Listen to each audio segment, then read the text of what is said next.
Guess I got some splaining to do.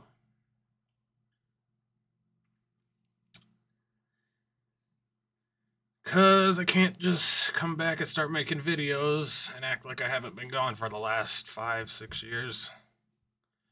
Cause that would be disingenuous. So okay, let's get into it. Let me preface this by saying a few things. As usual, I got some bullet points and stuff here to go over.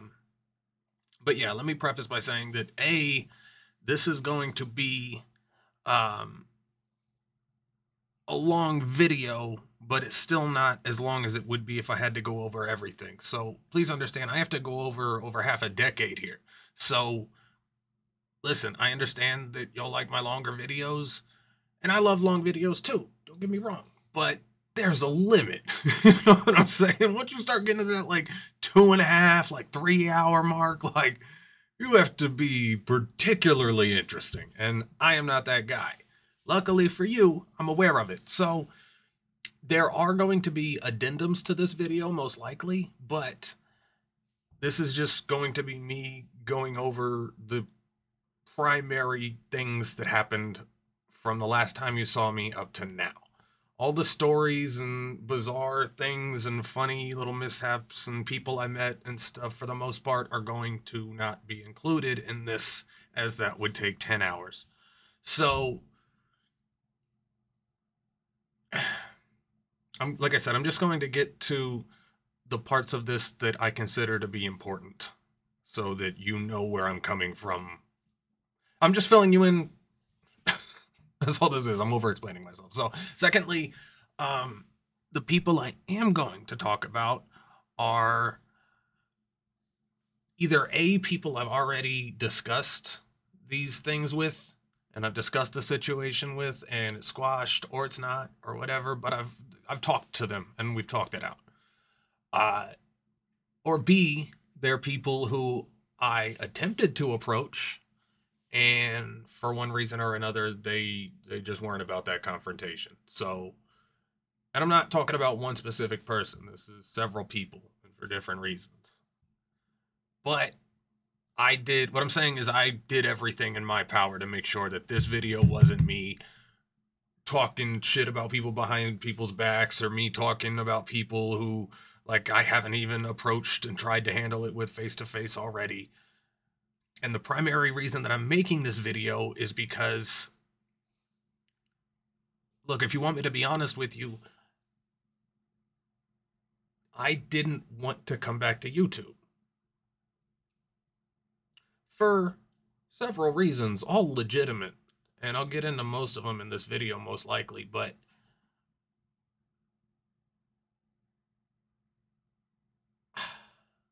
I'm not going to get into those right now. But what made me decide to come back was a guy named Patrick. Patrick I met him as my counselor at the last treatment facility that I was at. And yeah, it took a long time for me to find somebody who works in the mental health field who I feel is genuine. Because I have an incredible bullshit sensor, and it's always at high alert when I'm working with therapists and psychiatrists and psychologists and just anything that has to do with mental health. But he it takes one to know one, and I could see it in his eyes when we met that, like, we could tell that neither of us have time for bullshit. Not just with regards to, the shit that we're going through, but life as a whole. Like, we've been through so much shit by that time that we don't have time for unnecessary shit. So, but he went through some of my videos here, and he said, Travis, I don't know, like, I'd never seen anybody feel so comfortable doing what you're doing, but whatever you're doing, keep doing it, because that is therapy for you. I think just previous to us having that conversation, we had talked about how, if you guys remember, like, Rebecca Dolgen and John Boris, like, my previous mental health professionals gave up on me.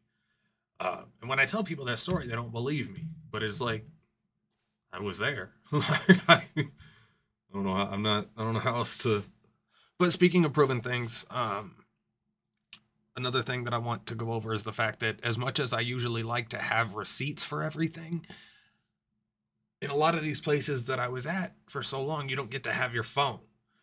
You don't get to have any sort of technology like that. So while there are other people that I can point to if you wanted to go to them for reference, I don't have, you're just going to take my word for a lot of this.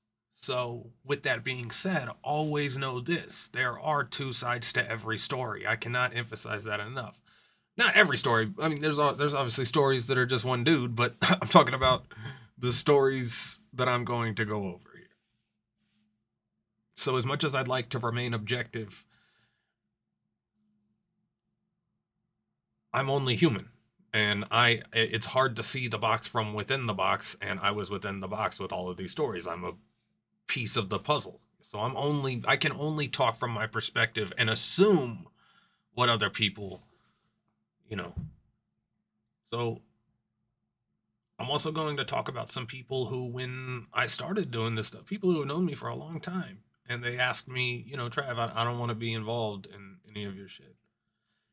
And I've been thinking about this video for years now, and I've come to the conclusion that there's no way for me to tell this without mentioning people, because otherwise I would just be walking on eggshells trying to find the right words and how to like word things the right way, and that would be not only disingenuous, but it would be unnecessary, especially because when I reference these people, you're going to be able to know who I'm talking about by just connecting dots. Like, it's not hard. When I reference what these people's roles are in my life, it's going to be evident who they are. So as much as I do like to respect people's privacy as far as that goes, for lack of a better word, I feel that those people would understand with regards to this video why I'm saying their names, because I don't think they could figure out a way around it either.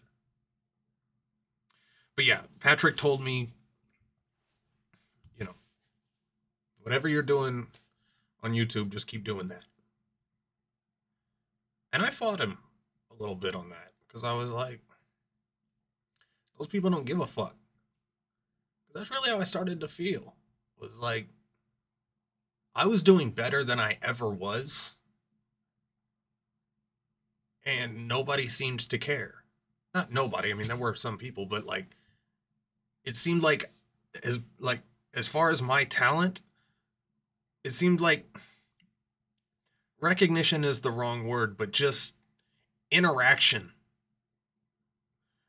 As my talent would get better, the people who would interact with me got lower.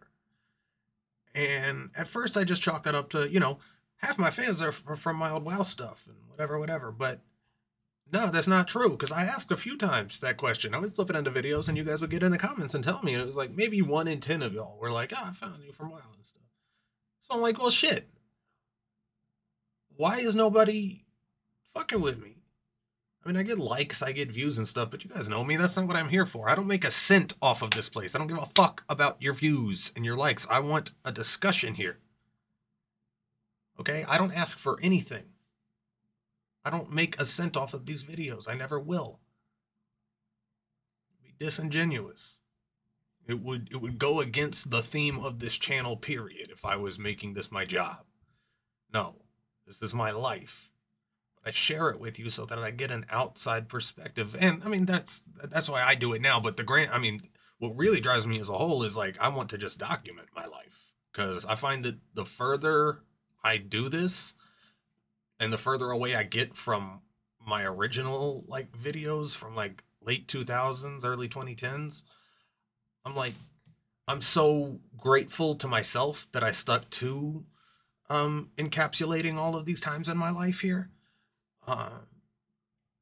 Just to go back to, because when you're me, I've gone through so many, I've lived in so many places. I've never lived in one place for more than 4 years at a time in my life.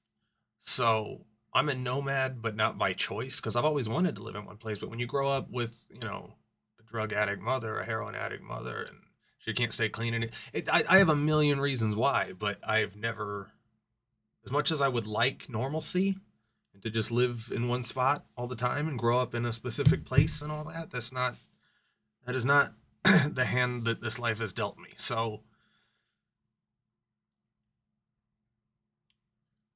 it's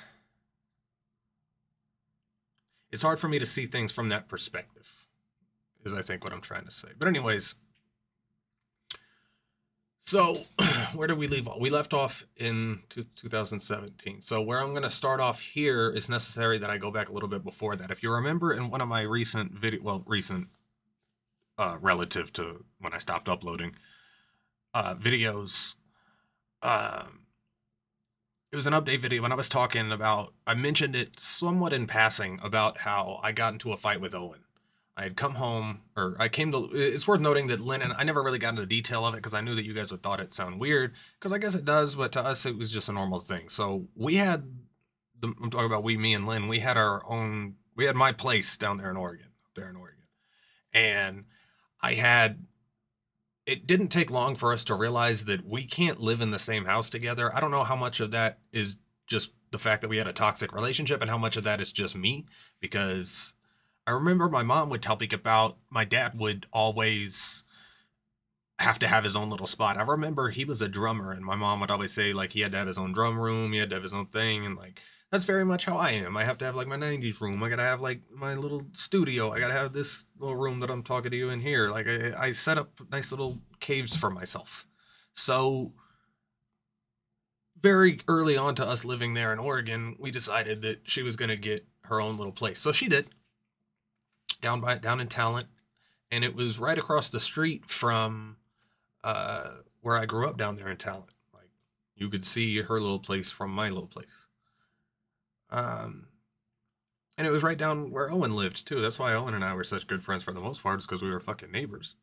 It was funny though, we didn't know we were neighbors until one day we were walking home from school together, and we just kept walking, and we just were like, oh shit, we live right next to it. So, but anyways, so uh what had happened, so go back, I want to say like mid to late 2016.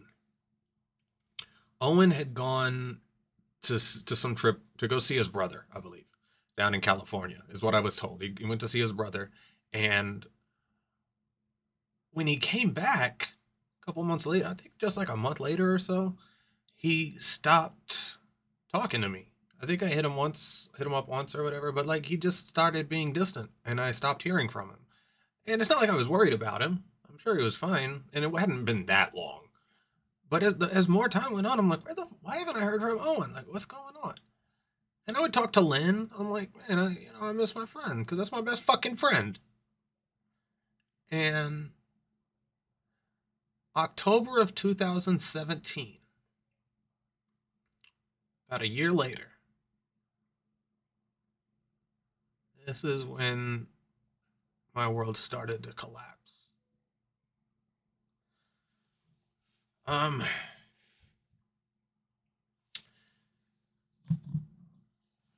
remember I was laying on the couch downstairs about 4 a.m.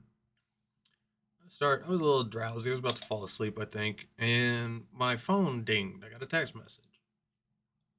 I figured it was Lynn or something. I don't know. Nobody texts me that late.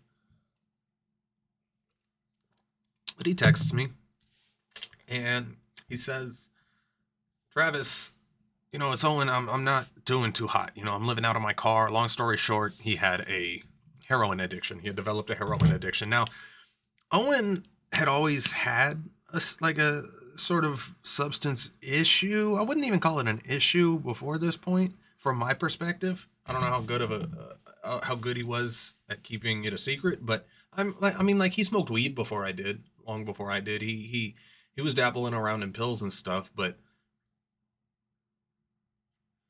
it had never gotten out of hand,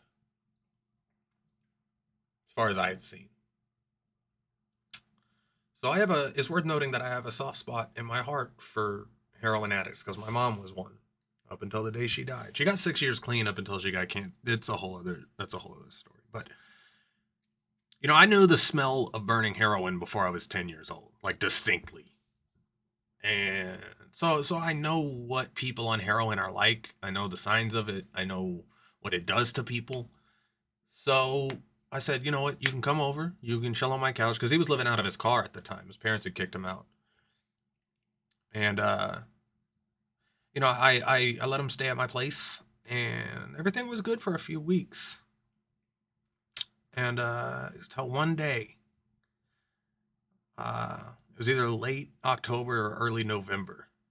I He was staying downstairs on the couch, and me and Lynn were up in my bed, and we were just sleeping, and we woke up, and she woke up that morning. She had to go to work, and she was going to be late because, and this had never happened in our relationship up to this point, she was just love bombing me. I didn't know what that meant at the time, nor the implications of it, and what it typically, is a sign of, but she just wouldn't stop with the I love yous and just like drowning me in I love yous and I love you so much I couldn't do it. I don't know what I'd do without you. And I'm like, baby, I love you too, but you're gonna be late for work. You're gonna be late for work. And she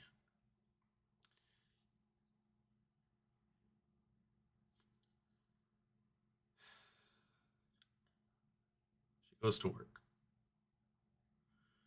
Now Owen has started smoking cigarettes by this point, which I wasn't too worried about. That's the least of my worries when he has a heroin addiction. But the rule was, no, you can't bring heroin into my house, and you can't smoke in my house. Cool.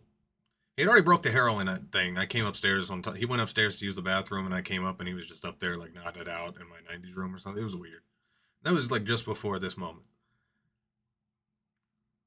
So, Owen steps out back to have a cigarette, and we're just hanging out downstairs. I come out and sit next to him. We're talking about whatever, it doesn't matter. And I look over at him, and I'm like, man, I think I'm going to marry that girl. I'm going to ask her to marry me, because I was. I hadn't told anybody yet besides my uncle. But, like, yeah, I was planning on asking her to marry me. I had planned like a year in advance. I wanted to get her a room at the top of the Disney tower and everything because I knew that she was into all that. And I knew it would have really surprised her too because I had always told her I'm never going to get married. Guess that's true. But so I'm sitting out there. I tell him that, and he looks at me. He says, he just says kind of under his breath. He's like, you shouldn't do that. He's like, I wouldn't. He's like, yeah, don't do that. And I'm like, wait, what? And like the second that I caught him, he immediately started trying to backpedal. He's like, no, no, no, no, no. Like I shouldn't have said that. I shouldn't have said anything. Whatever, whatever. And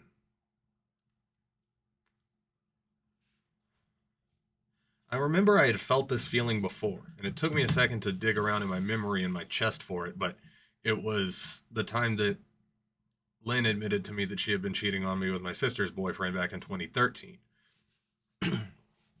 with Jared.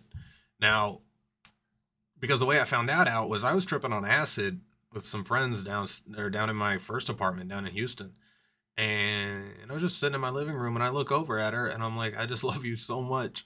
And she just looked at me and said, you wouldn't if you knew. And I was like, God. And so when I felt that feeling again, I was like, please not. Just please don't. Like, it's the most nauseating, like, just fucked up. Like, please don't. Now, it's worth noting that, it's very worth noting that I know that there's going to be times in this video that I'm going to say things that to anybody listening, from any outsider listening, it's like, Travis, how the fuck did you not see that? Like, that's an obvious, like, red siren flag. Like, what the fuck? So, just please understand that another reason why I didn't want to make this video is because it's fucking embarrassing. They played me. Okay, I was the fool in this situation. But it's because I trusted them. Lynn specifically. I trusted her. I trusted her so much. And she took full advantage of it. But don't think that there aren't times that even I was like, that's weird, but you got to understand the way my brain works is like I'm not stupid. Like I'm very good at connecting dots, and as much as people like to hate on me for being all tinfoil hatted and stuff, because I'm naturally conspiratorial. Uh, as much as I get hated on for that, the fact is I'm right more often than not. Okay, I don't get credit for it, but it's true.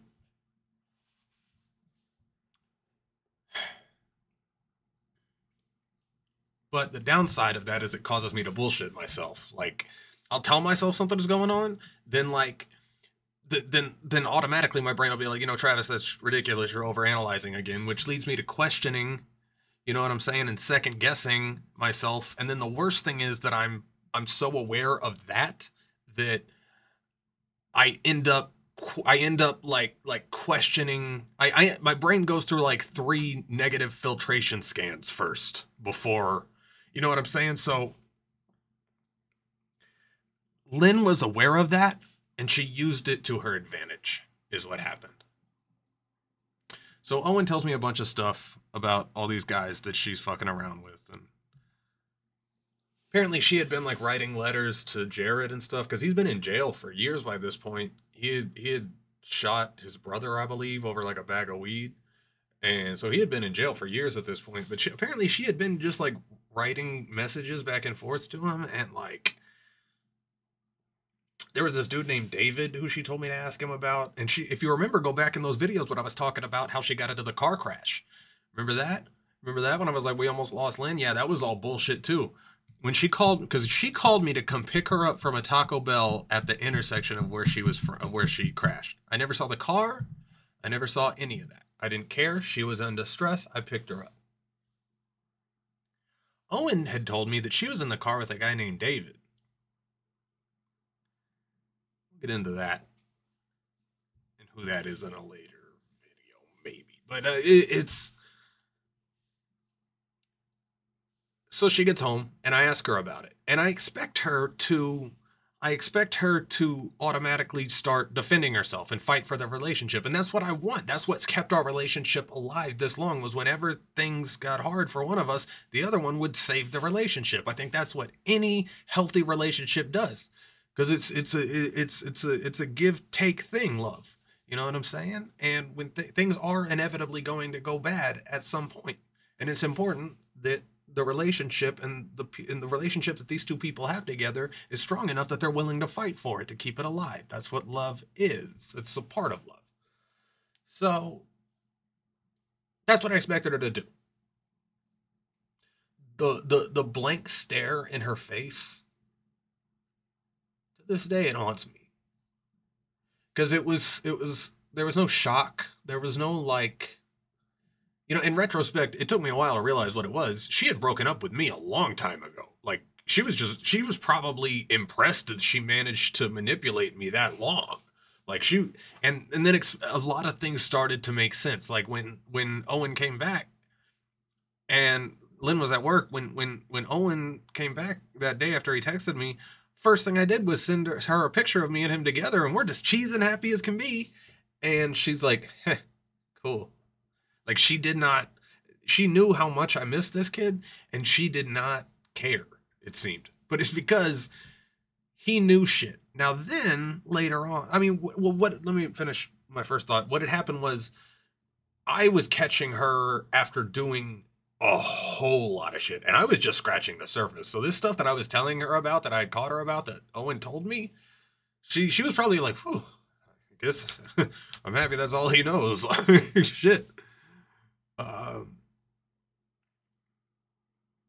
I'm trying to make light of it because she doesn't deserve to see me cry. She got me good, Lynn. She got me good. So she leaves, and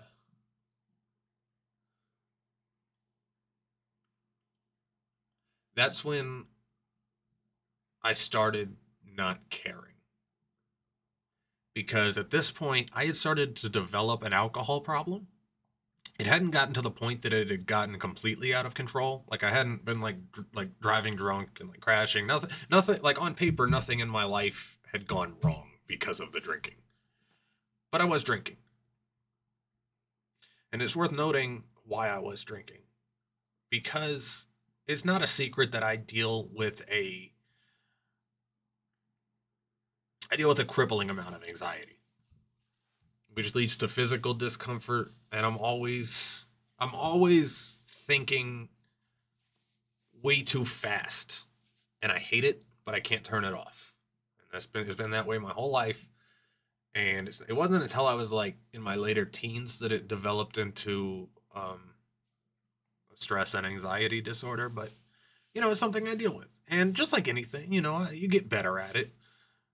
But if you guys remember, I had to go through. It took a lot of trial and error with medications and stuff before I finally like leveled out, and I was able to get off the benzos, and I was able to. But then I found alcohol. I was sitting on the floor in Lynn's place, and under her bed she had a bottle of bourbon from her neighbor. We'll get into her neighbor later. She had a bottle of bourbon, and I was like, can I try that? You know what I'm saying? Because I had never really drank before. I mean, I had tried it, but I never drank enough to get drunk. You know what I'm saying? So she says, yeah, go for it.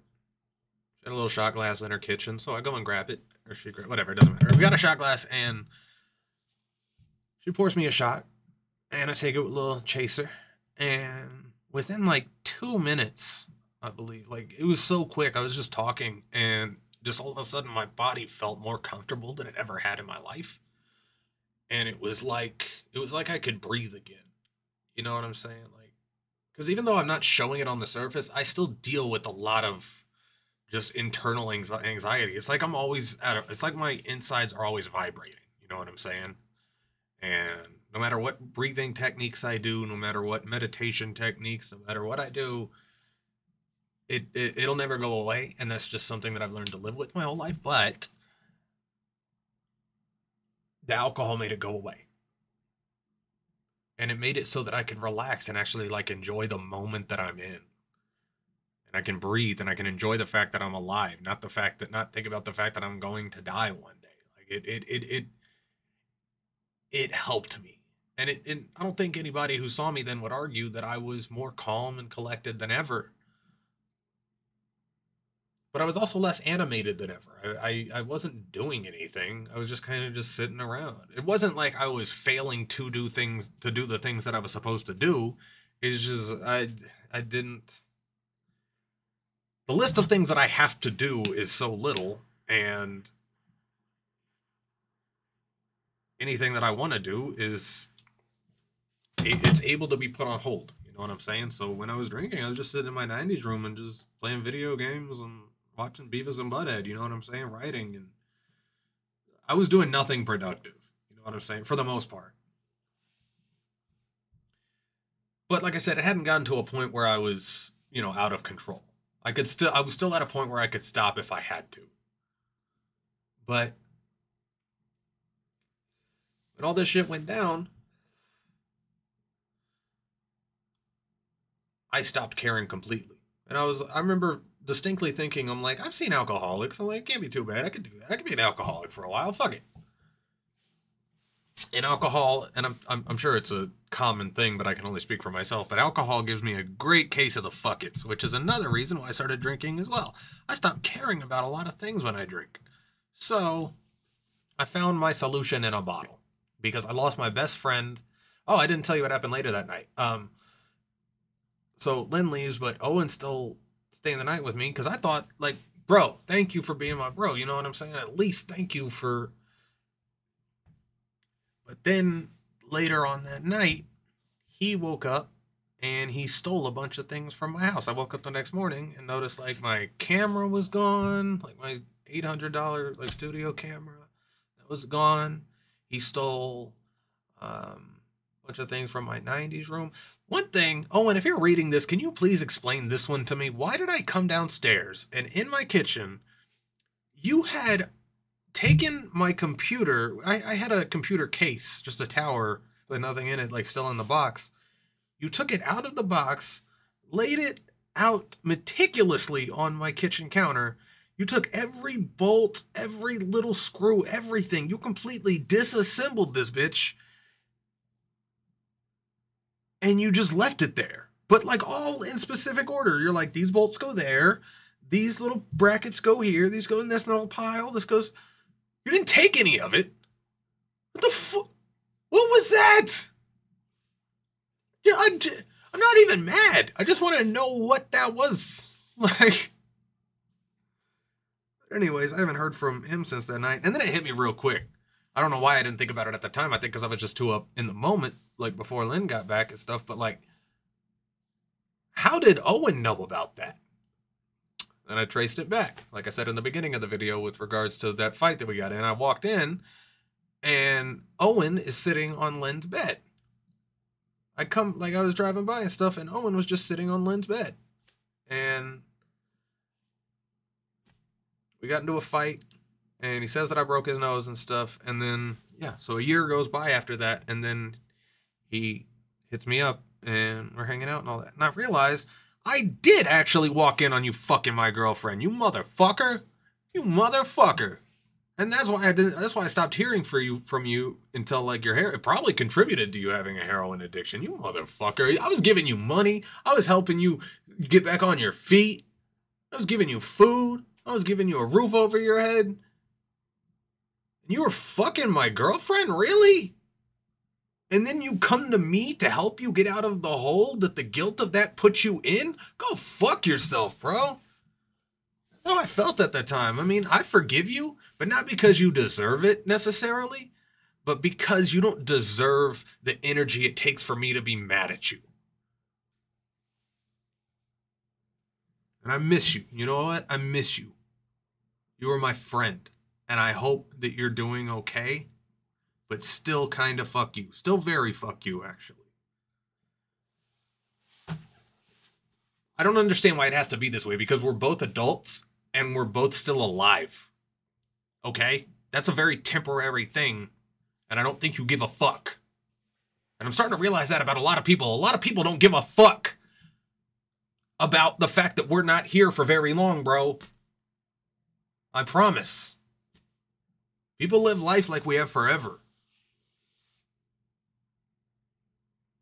This comes from the fact that I've seen a lot of death over the last 5 years. So anyways, I make it about 6 months. All things said, I did all right. I did meet a girl while I was fucking around. I was fucking a lot of girls at this time. Like there was this one girl, Sabrina, and then there was like I met her at some it's worth noting that I started doing a lot of open mics and stuff. By the way, I found that's my forte. I love performing live. Like you can't fuck with me live. I'm sorry. Like if I get into it, it'll be the whole video. But bro, dude, when I grab a mic, it's fucking over. Like it's insane. I love it. But I met this girl there. I met Sabrina there. But there was another girl that I met. Her name was Akira. I was also messing around with... I fucked a girl that I went to school with named Elizabeth. And I just stopped caring. You know what I'm saying? I think once the girls found out that I was single, they started like hitting me up. So Akira was weird though. I met Akira at an open mic as well. I believe Akira, if you see this, can you tell me? I know we're not gonna talk, but anyways, I should probably tell you why. Akira, if you see this and you ever talk to me again, can you tell me how the fuck we met? Because I can't remember. I just remember that night I was doing an open mic, but I remember she was there, but I feel like I met her before then. Because it was her and like a guy friend of hers, Cody, I believe was his name. But anyways, Akira came over to my place and we started fucking around, okay? And we became just fuck buddies. You know what I'm saying? I never called her my boyfriend. I never called her my boyfriend. I never called her my girlfriend. She never called me her boyfriend. We had a perfect relationship. We would see each other once, maybe twice a week. Fuck. Hang out a little bit. Maybe spend the night. I take her back home. Cool. Whatever. Outside of that, we bullshit. We hang out. We send memes to each other. Great. Okay, but the reason we stopped talking to each other is one night she's over at my place and she starts talking to me, right? Like talking to me, like talking at me, like this is going off. And I'm like, you're not going to talk to me like that inside of my own house. Like, I was on some man shit. I'm like, no, not in my house. Like, because usually if somebody talks to me like that, I can get out, I can leave. But if I'm in my own house, you gotta go, bro. Like, I'm not doing it. Because I'm not gonna have this conversation with you, and I don't even remember what the conversation was about. It was that petty. But I told her, and she's like, well, fine, I'll leave then.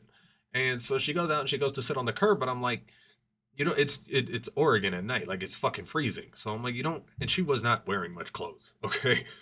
So she goes to sit out in the curb, and I come out after a few minutes. I'm like, look, you don't have to sit out.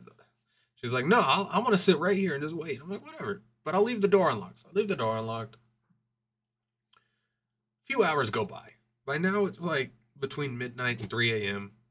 And she had left, and then I'm in my PJs. I just brushed my teeth and stuff. I was getting ready to go to bed. I went to my studio. I shut everything down in there, and I was walking from there to my bedroom. And I had just passed my stairs into my bedroom when I heard I heard distinctly the sound of my door open and close. Not like hard, but just like somebody walking in. And at first I was like, Lynn? Like, who the fuck? So I peeked my head around the corner, and like by the time I could figure out what was going on, there's this dude just walking up my stairs at me. He has a bandana around his mouth. I can only see his eyes. He has like, a hat on, and yeah, he's fully disguised except for his eyes. And he pushes me down into my bedroom, has me on my knees, and he has a 9 to my head. And he kept telling me to look into the barrel of it. And I don't know why. Like, I know what 9mm looks like, but he kept telling me to look in it. And then, so I did. And then he just kept telling me not to talk to Akira. And like, whenever I'd say like, okay, fine, like, I don't know what's going on, or I'd say like, whoa, he would scream at me and be like, don't talk. And at one point he pistol whipped me.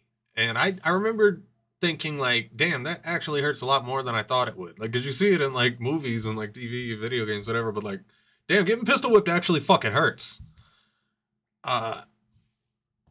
So yeah, he just told me not to talk to Akira, but before he left, he told me to get in my bed, and so I did.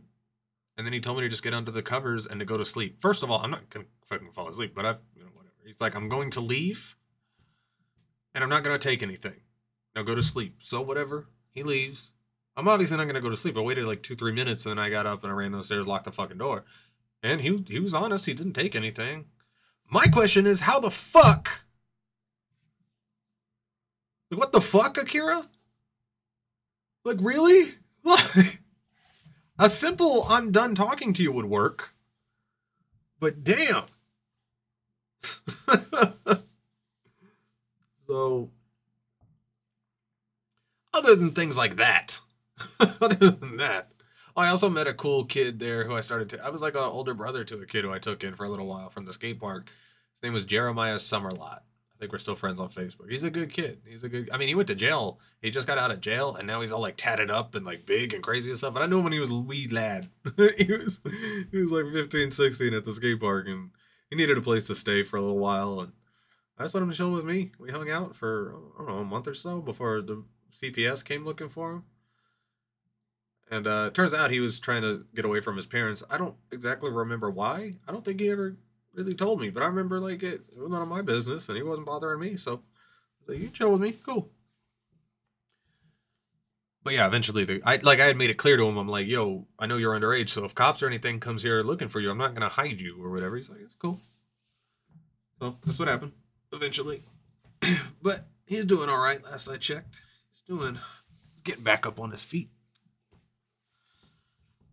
Had a whole thing with some kids that he brought over though. They were like plotting on my house. I had to pay like a security guy. Like I had to pay ex security.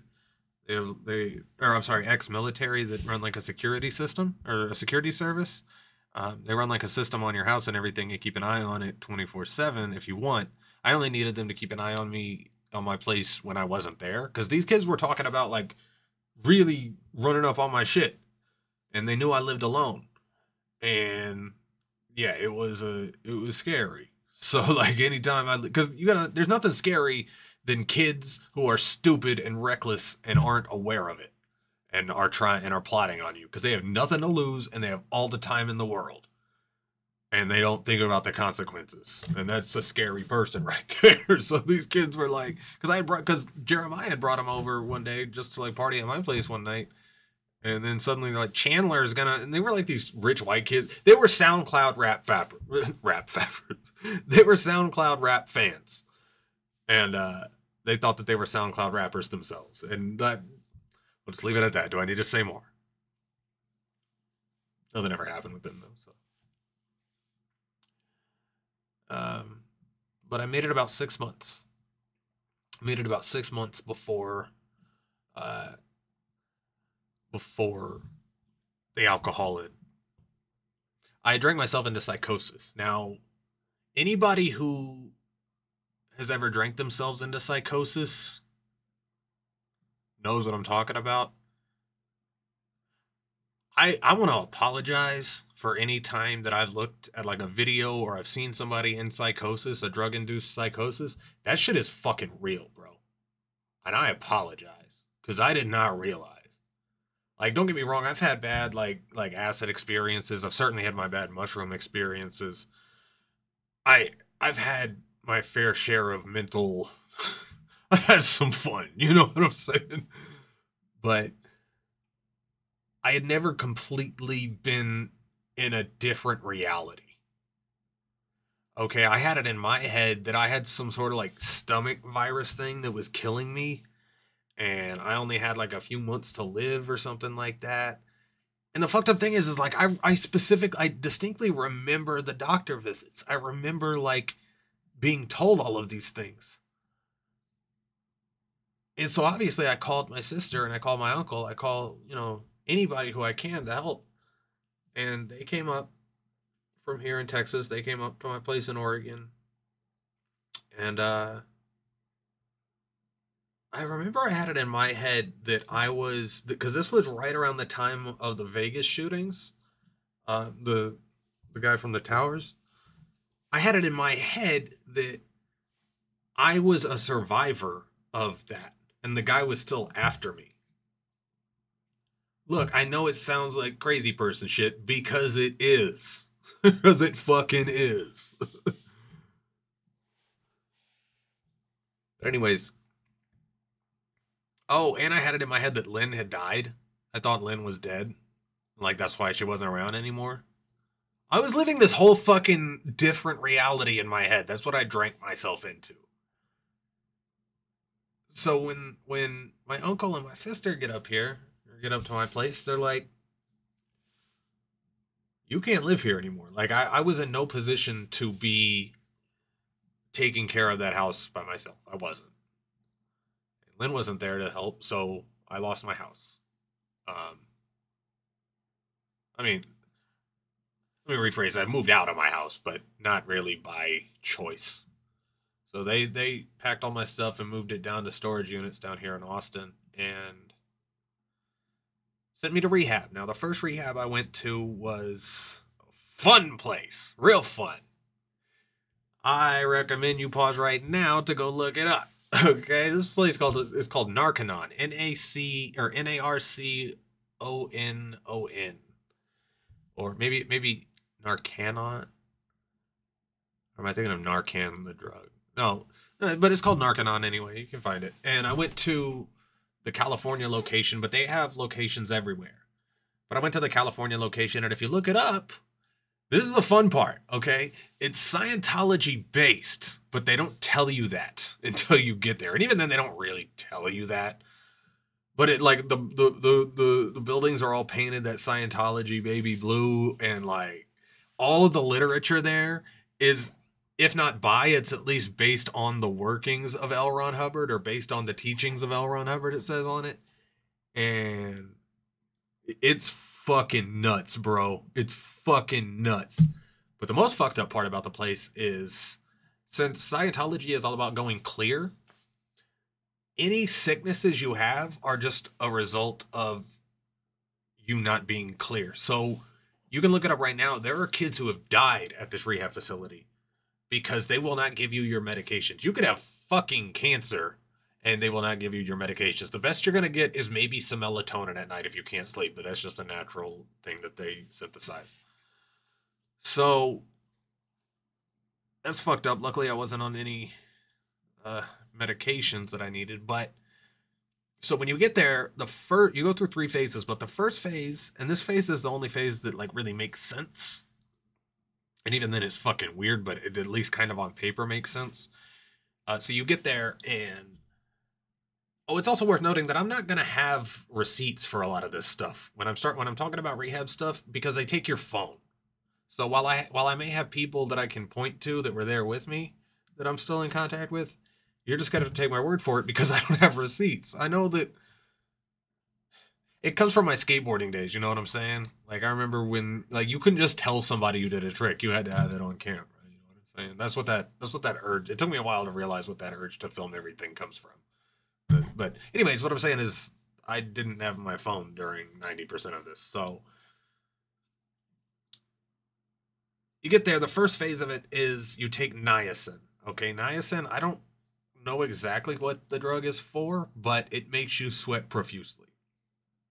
So you start with 100 milligrams of niacin. You take that, and you and everybody else who is on phase 1 that morning, you all go around a track. You walk around a track, and it's just to get your blood pumping, get your heart rate going, whatever, whatever. And then you abruptly go from there into a sauna where you sit in for the rest of the day to sweat out all of these. I mean, I learned later what it is it's a thing the Scientologists do is they're sweating out the bad thetans. Now, thetans are in Scientology the tiny little microscopic aliens that compose your physical form. Your body is nothing more than a composition of billions and billions of tiny little aliens called thetans. And the clarity of said thetans is read by what's called an e-meter. Now, an e-meter is bullshit, but it's what they gave us at the place to assign you different partners later on in phases. We'll get into that. But so you start at 100 milligrams one morning, and you're out of phase 1 when you can. It usually takes about 30 days, give or take, because they up the dosage every day to 5,000 milligrams. The reason I say it may take longer or shorter is well, it won't take shorter. It takes 30 days minimum, but they check you, like they have you take your clothes off and everything after every sauna session so that they can look at your body, because if you have any like rash reactions, you have to stay on that dose until your body develops a tolerance for that level. I don't know why they do this, but the way it helps is especially if you're an alcoholic, it gets that shit out of you real quick. You don't go straight there, by the way. You have to go to detox first. So you go from detox and then into rehab, especially if it's something life-threatening. A lot of people don't know this, but apparently I didn't know it. But apparently alcohol and benzos are the only 2 withdrawals you can die from. Even something like fentanyl, even heroin, you'll feel like you're gonna die most likely, but you'll be fine in a week or so. But alcohol withdrawal, you at a certain level, once you get to a certain point, you can't just quit cold turkey. You have to taper down because you'll start having seizures, which is what I had. I'm sorry, I skipped ahead straight to the rehab. On the way to the rehab, so I don't remember how I got there exactly, but my uncle tells me that some friend of his came and picked me up in a big van. Apparently, he was driving through at the time, and he just picked me up on the way. Because I lived about 20, 30 minutes out away from California, away from Northern California. So he picked me up from there, and I started having seizures on the way down. So I ended up in a hospital. I remember this because I had an ordeal. Okay, when I tell you this psychosis shit is no joke. Okay, so I remember being strapped down to a gurney, or they were trying to strap me down to a gurney, and I was freaking out. I was trying to grab anything that I could, and there were like 5, 6, 7, medical personnel around me trying to hold me down, right? But I had retard strength out the fucking ass, because I have it in my head that these are strangers trying to pin me down, and they had this big needle and stuff, obviously to sedate me, but I didn't know. I don't know what the fuck's going on, so I'm fighting with all this adrenaline and everything. Eventually, they did sedate me. I grabbed a nurse by the tit really hard. I didn't mean to. I was grabbing whatever I could. And I know that this happened because the next morning, I'm like laying down in this bed. The next morning, that nurse comes through the doorway, and she looks at me. She puts her hand on her hip. She's like, "You done?" I'm like, "Sorry, my bad." But I remember later on that night, since I was on watch, they had this black dude in the room with big ominous black dude. Didn't say a word, just kind of mumbled under his. Like, you could tell he didn't want to be there. And who does? Who wants to watch some psychotic, 24-year-old person, some dude just like be out of their mind all night? So I was laying next to a window, and I remember I started seeing like right above me, like I heard the window break, and I saw like glass come flying, and bullets were flying through like over me and into the wall on the other side of the room. And because this is the Las Vegas shooting thing, like the guy's still looking for me, and I had it in mind because there was a building across from the window, like across from this building. So I'm looking at that one, and I'm like seeing like this shadow of like a dude like popping up around and shit. And by this time it's like nighttime, and I start making deals with this dude because I'm just like laying down because the wind like they're right over my fucking head, so I'm laying as flat as I possibly can up against this bed, and I'm freaking out. And dude's like, "Bro, calm down, you're fine." I'm attached. I remember I had IVs in both of my arms, and like it I was I was attached to so many like needles and tubes and fluids and shit. But I start making deals with this dude. I'm like, "Bro, I will calm down if you let me get on the ground so I can get further out of this line of fire." And he's like, "What are you talking?" I'm like, "You're in on this too. Like this dude, like no wonder he's being all like he's waiting, like he's waiting. He's the one who's gonna confirm when I'm dead. Like this is the dude." So I ripped myself out of everything, and I like rolled myself off of the bed. I remember I tried to like step on my feet, but I couldn't. It must have been the medications or something because I had no body function. I had no motor control. So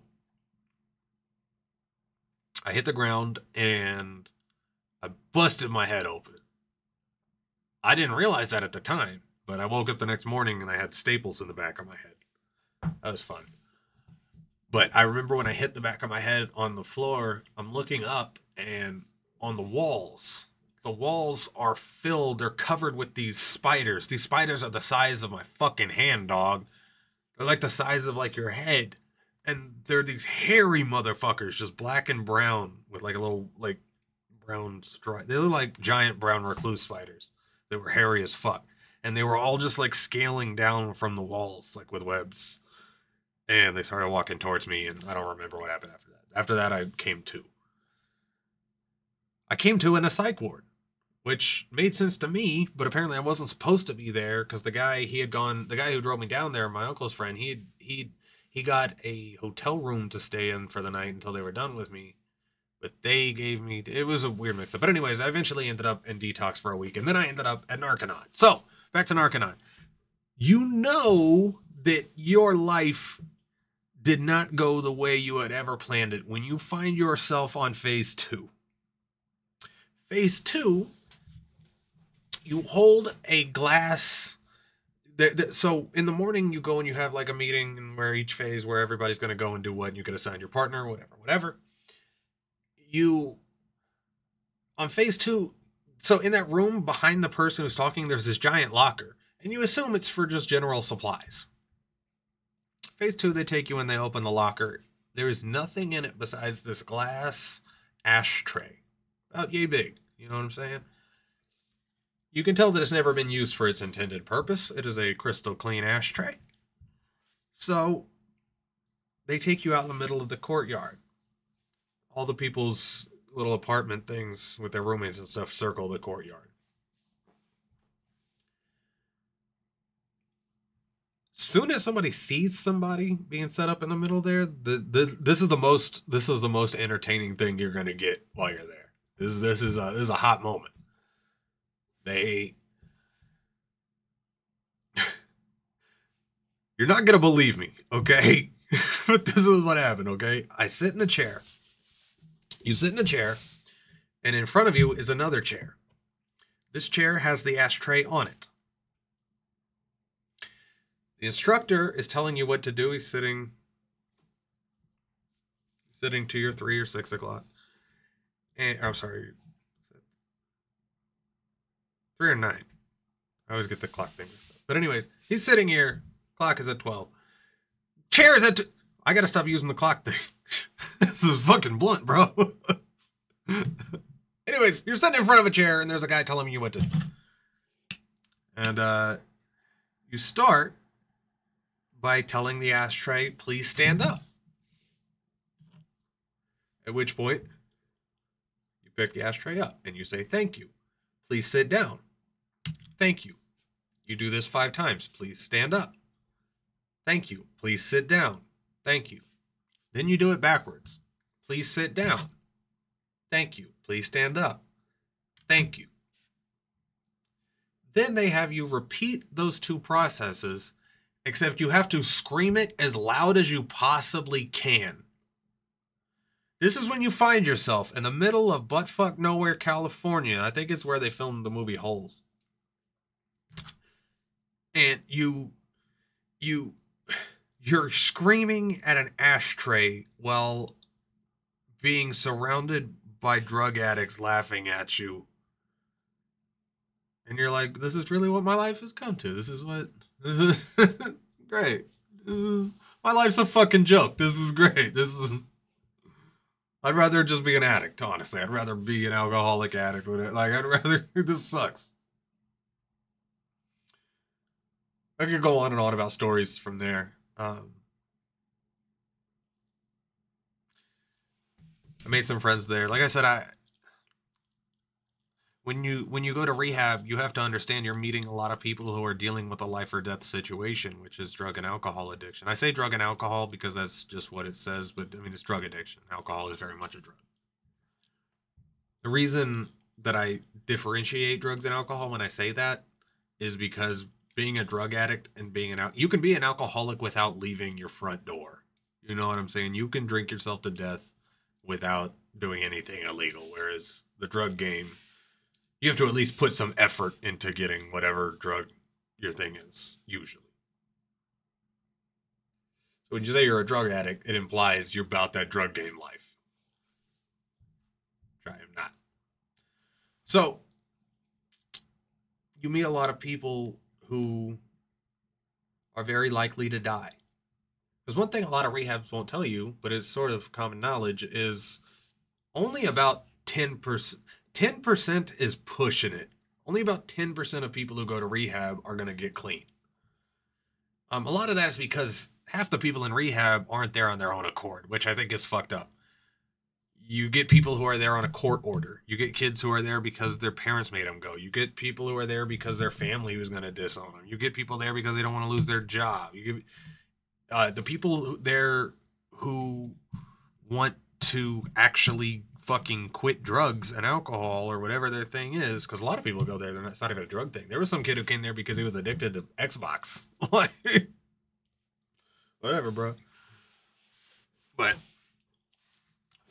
most people are there for drugs. So anyways, Narconon, I left there.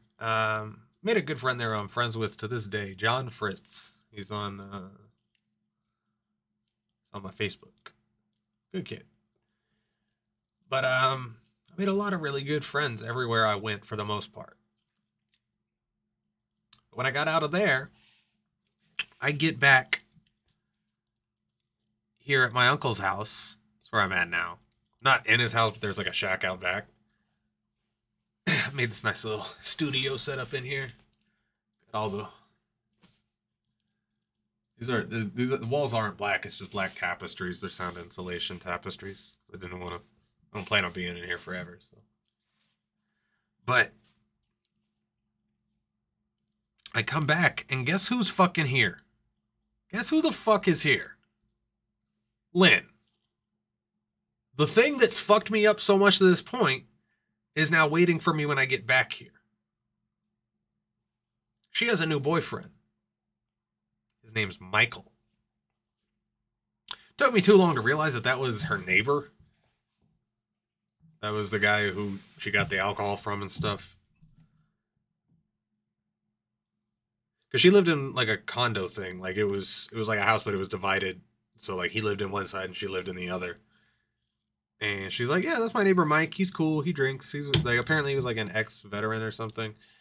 And yeah, it was. I don't know why that didn't add up originally, and I know it was him because when I went to, because I drove from Houston to here with her, and when we stopped at her place, she wouldn't let me like come all the way in because she's like, that's Michael. He's back there, bitch. His name is Mike, and you know it. So I was calling him Michael, but yeah, it's because I was gonna see that it was your fucking neighbor, you cunt.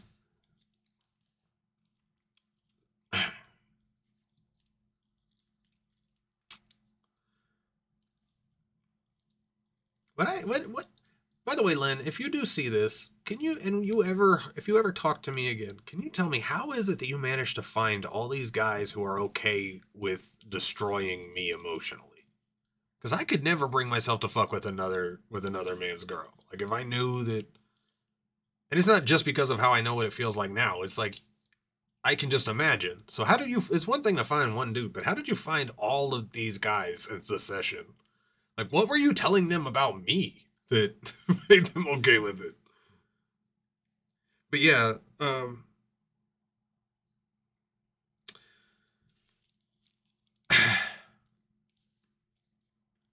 so she was here, and I was like, no, you don't, like, no, you don't get to be here now.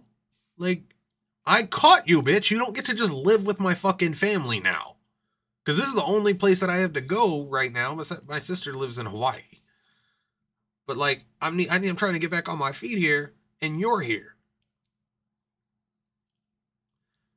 I thought that was kind of fucked up with my uncle, too.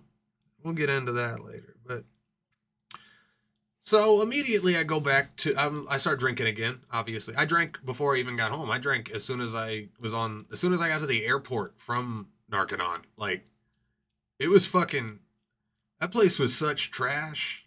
I remember the house we were in. The fucking guy who was like the manager at it, because at night we'd split up into different like properties on the full property, just to sleep. We'd all meet at the main building in the morning. And the guy who was taking care of our building, he lived upstairs. I remember he came down one night when we were getting ready to call it a night, and another one of the guys came through, and they just got like a full on fist fight right there. We still don't know what that was about. Like it's fucked up because even the people who worked there knew that it was bullshit. But you got to understand, there's so much money to be made in rehab. There's a movie about it called Body Brokers that perfectly hits the nail on the head. And I'm speaking from somebody who was around it for the last 5 years. Yeah, no, Body Brokers really hits the nail on the head. There's a lot of people who get into the business of recovery for the wrong reason. Same reason that there's people like Ken Ham and these like religious people who make a bunch of money on. I can't remember names right now, but who's that guy with the demon face? That like always like defends his private planes and stuff. You know that guy. Um, this is the same thing. You're profiting off of people's misery and their sickness. And don't get it twisted, okay? And I'm not saying this because I was one, but no, addiction is a disease, um, and it doesn't discriminate. It doesn't matter who you are, where you come from, your background. It doesn't discriminate. It doesn't matter your age, your ethnicity, your gender, your race. It will grab you by the fucking throat. And it took me a long time to realize that my main problem was I I'm obsessive. I have an obsessive disorder. Luckily, it's not obsessive compulsive. It was when I was a kid, but it's I'm obsessive. I'm not if you think I'm really good at something, I'm not naturally good at anything. I'm just overly obsessive about a thing. I obsess on things that interest me until there's nothing left to be milked out of that thing. And I think if you've known me for more than a few days, if you've known me for any extensive amount of time, that's the first thing that'll stick out is that I'm obsessive because I can tell you a whole lot about a few things, like because I'm obsessed with these things. So I go back to rehab, and this next place is a place that ended up being my favorite chain of rehabs, which is Recovery Unplugged. Now, Recovery Unplugged is a music based recovery system. Now, it's still somewhat 12-step based, but it's all focused and it's all music focused. Even when you're there, there's music playing 24/7. And like the people running the music are the staff there, like the techs there who walk around. It's just running off of their phones. So you can always like change the music or whatever. It's cool. It's a cool vibe. And first I go to detox and then you go to the main building. Detox usually lasts about a week or two max. But detox is nice because you don't have to show up to any groups. You don't got to do nothing. You just lay down and just rest while they give you medications and food. And for me, it was never really food because I'm an alcoholic and I would drink until I had no appetite. I would go weeks at a time without eating. You know, like I would eat only because I had to because I didn't want to die. I would force myself to eat. But yeah, it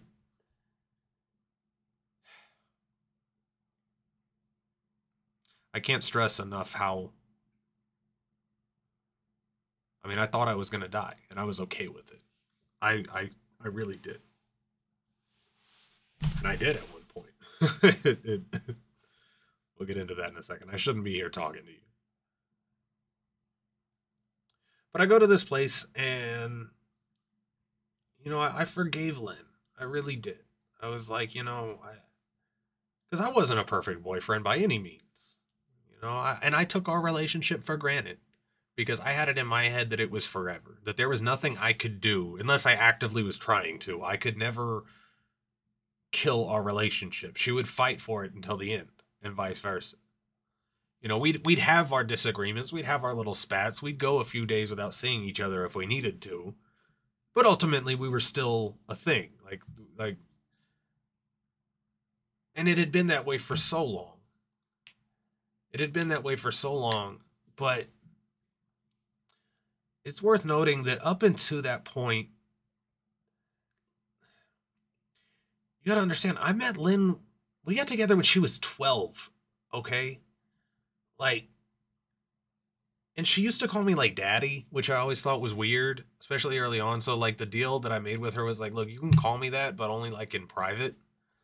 Because, like, at first, and I made it clear to her, I'm like, I'm not your dad. But in retrospect, I kind of was, because she never had a father. She had like a stepdad when I met her, but he was a dick. Fuck Scotty. Um, but I kind of was that for her in retrospect, because almost we were together for almost fucking 9 years, and when you grow with somebody like that, it especially when you're so young. What I'm getting at is she was going through what I thought was a phase. I thought it was just a phase because she started writing these horrible, horrible things about herself on the wall or on the windows. The windows, I'm sorry, on the mirrors. And she would like the mirrors where she would like get ready and get done up and stuff. She would write it used to be like notes or things that she needed to, know or take care of or whatever, or every once in a while like a positive thing. But I remember I would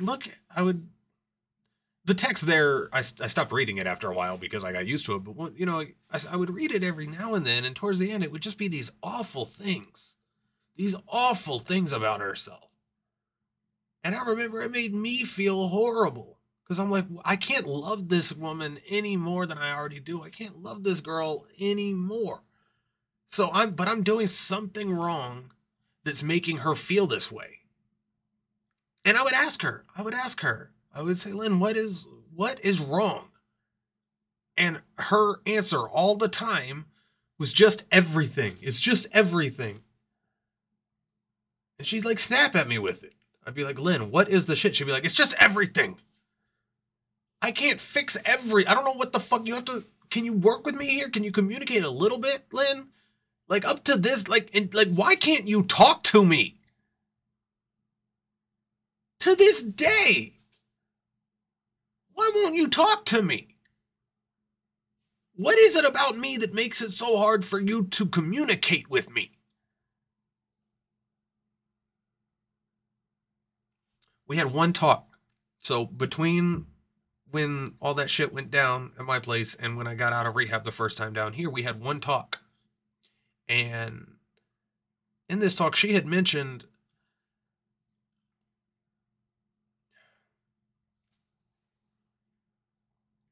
you know what? I was going to make a different video about it. But you know what? You want your video, Lynn. You want your video because you know I'm going to make it. You know that. That's probably why you're watching this in the first place.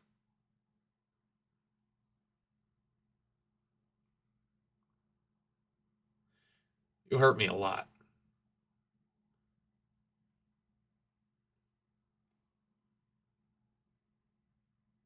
I hurt every day. Every single day is a game of how long can I go without thinking about you. And I suck at that game.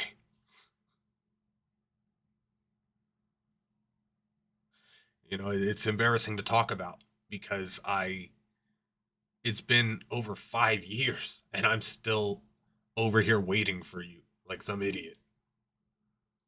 You're over there. You probably don't even think about me. You're over there. You're probably doing a lot better.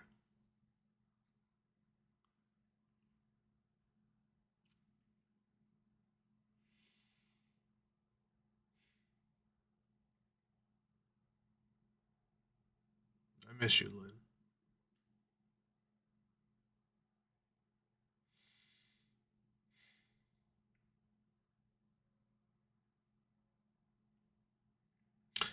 You know, it hurt me when we had that talk because you said that now that we're not together, you're a lot better at communicating as opposed to just saying just everything. And I don't know why you told me that because it's like, what is it about those guys that I don't have that makes it so that you can talk to them? There's a lot of that now. There's a lot of things that I never questioned about myself that I question now. It fucked with my confidence a lot.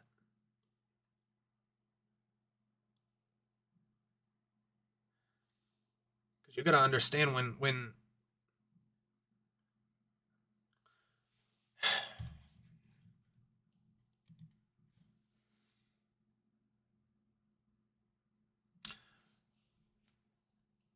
I have a list right here in front of me of all these things that I wanted to say.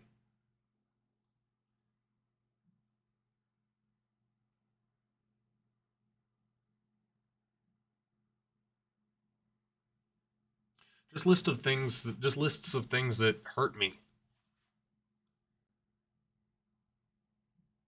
And I'm going back and forth in my head right now whether or not I should go through it. But I think at the very least, you owe me this much.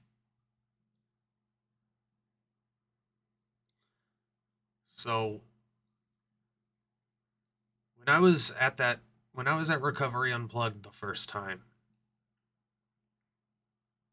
I learned later on that you were there when Jen and my sister and JoJo and Cage, you guys came to visit me. Apparently, you were there in the car.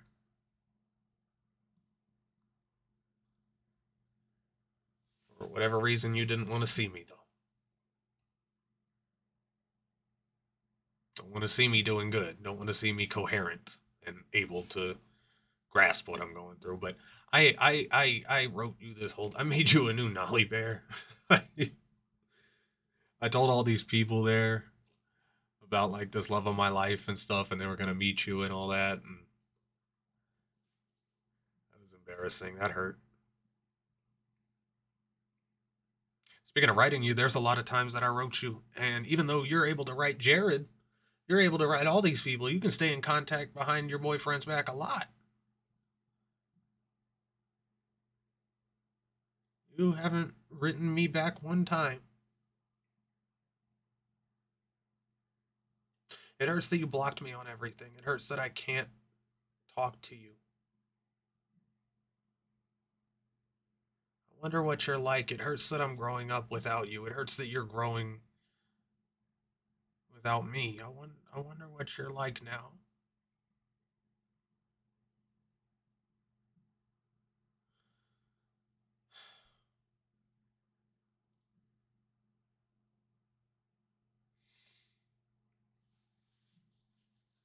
You know, as much as I should be happy, as much as I should be happy for you, it it it hurts to know that you're okay.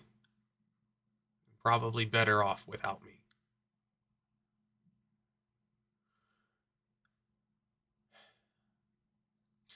And I'm sorry that you wanted to kill yourself when you were writing all of those things in the mirror and telling me you wanted to kill yourself. I'm sorry that the problem was the fact that I exist. And that you couldn't just tell me that. I get now why you couldn't tell me. But I'm sorry regardless that I made it that way for you. And it hurts that I can't go a day. Fuck this list. I'm just going to talk to you. It hurts that I can't go a day without not thinking about you. I can't go a day without thinking about you. I can't go a day without thinking about you. I can't I can't be with you, but I can't get away from you either.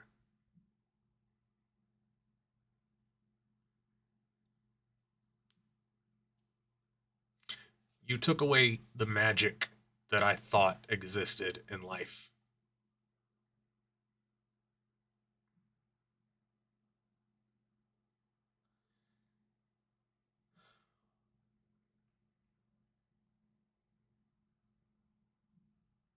And I hate that I'm stuck here waiting for you because any relationship I get in is it's just because it would be disingenuous to that person because I'm only with them because I can't be with you.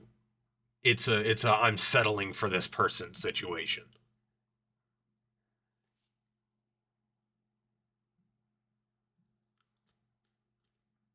Maybe it's because my phone number changed. Maybe you have tried to contact me. I don't know. But I know that Jojo lives with you, and I know that you know he has every way to contact me. I know that you know my email. I know that. So it didn't take long for me to realize that, these letters, it made me feel so fucking embarrassed. I wrote her all of these letters. I wrote her these letters about how, uh, I forgive her and so on. And then it hit me like, she's not even sorry. Like, she never apologized, dumbass. Like, and she doesn't want to be with me. Like, I had been playing this whole thing in my head of like, she's just getting this out of her system. You know what I'm saying? She just feels guilty. She just, you know what I'm saying? She doesn't know how to approach me. She doesn't. That's how full of myself I was. Like, I thought that she, like, actually was gonna come back.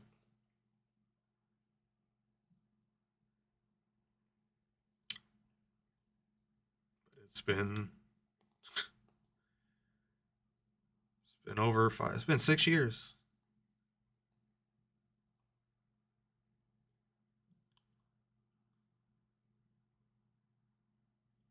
I really hope that you're happy, Lynn. And I hope that he's worth it. And I hope that you're happier. And I mean that genuinely. I mean that wholeheartedly because otherwise everything that I've been through in the last 5, 6 years has been for no good. Nothing good has come of it. I have to think that you're doing better and you're happier as a result.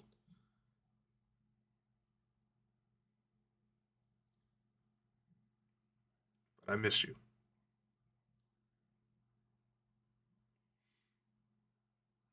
miss you a lot.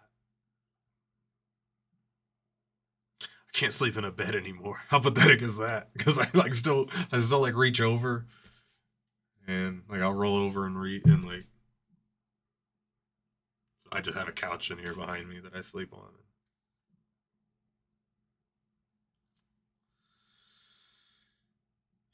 So, anyways, I get out of that rehab and I just realized so I get out of there, and when I try to come back here, my uncle has me sleeping in a garage, like little dugout. Like he has a standalone garage for like his extra cars and stuff. He retired well. Okay, he was Dell's IT guy for like some absurd amount of years, my whole life, and so he has. But it doesn't have air conditioning or anything. It's just this little thing with like a concrete floor that we set up like some blankets on the ground. Meanwhile, he has this like 7, 8 bedroom house and stuff that I'm not allowed inside. And the reason I wasn't allowed inside was because of Miss Elizabeth.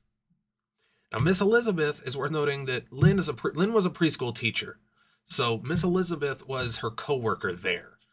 Miss Elizabeth was a friend of mine, and I don't know when that stopped being the case because Miss Elizabeth, especially when her husband died, she had just had a little kid, and her husband died, and I knew her husband. You know, I had been over, they made dinner for us and stuff, and I did the same. And or no, that was for her boss and stuff. Anyway, she was friends with me and my girlfriend, with me and Lynn. And we were close, the three of us. And, you know, she came over when her husband died and I held her and like I was there for her whenever she needed me, I was there. Except now I'm not allowed in here. And for some reason she's here across the fucking country. So I find out that he had been fucking around with her up there. Not only had he been fucking around with her, but I found out later he was fucking around with Lynn, like paying Lynn to do things with him, and Lynn's little sister as well. And like I found that out through Kimmy and stuff. Kimmy's a mutual friend, and then JoJo's telling me about how my uncle like has all these pictures of Lynn and stuff. She apparently they were in the car at one point, and my uncle got a call from Lynn, and it was just like a naked picture of her that popped up on the Bluetooth thing in the car, and like apparently he has like my sister was telling me that like Lynn told her about like all these cameras he has like set up like hidden cameras and stuff, and I got a call from Carly. If you guys like Carly's somebody who I'll make a whole video about later on because we don't really talk anymore. She has had a kid now, and it's just inappropriate for me to be in her life. So I can talk about it's not an ongoing situation anymore. I'm sorry, Carly and I are not. We don't talk anymore, but I do wish her the best. She's had a kid and she got married to a new guy who's very nice, it seems. And yeah, it's just inappropriate to have me in the mix in her life anymore. So we had to say our goodbyes. But yeah, apparently Cage was fucking around with her too, like grooming her and like paying for like things and taking her places, and he was giving her like my TVs and stuff and just like things from my house, and that hurts a lot because when I tried to approach him about all this, he just freaked out and said they're adults. And it's like I wasn't accusing him of pedophilia. It's like what the like. So now there's like this weird situation between me and my uncle where it's like I know and he knows that I know and I know that he knows that I know, but it's like we're just not going to talk about this. Like we're just not going to. But he's talked to me. He said like I'm not good with confrontation and stuff. But it's fucked up because I've always looked up to him as like the dad that I never had. And in my hectic life that my mother gave me being an addict and all that, he was a template of like what normalcy looks like. He was my template of like, okay, it is possible to live a not this way life. But the more I came to find out about him, the more that's gone away. But I mean, I still love him to death, and that's why it hurts the most, because he played such a crucial role in me being alive to even make this video talking about all this right now. So I know he loves me, but he has strange ways of showing it. Anyways, I just ended up in this loop of going, because I remember it hit me one day while I was in that garage, just like dying of heat. Like, it just hit me. I'm like, wait. And this is the most fucked up thing. This is why it took me 5 years to get to this point. Because I had no support system when I got out of rehab. You got to think about it. So I have my family's dead outside of my sister who lives in Hawaii. Okay. And my uncle and I aren't blood related. Him and my mom were adopted. I don't know my blood family. So okay, put yourself in my shoes. That's your setup, and you go to rehab, and now you're homeless. So when you get out, you need a place to stay. My uncle doesn't love me like that, okay? He's just not that guy, okay? And if anything, he's been frustrated with me because I can't be like him. He looks at life in a very objective way, and he believes that people who don't look at it that way are wrong. And there's very little he's very set in his ways. You know, he's 60 years old. And so I get it. I hope I don't end up that way, but I get it. But I would go to rehab and there would be all these people who were so real with me. The cool thing about rehab is like you're forced to be around these people who would otherwise never be your friend. You would never be friends with these people, but you have this common bond, which is that you're struggling with addiction. You're trying to get better. You're trying to not die.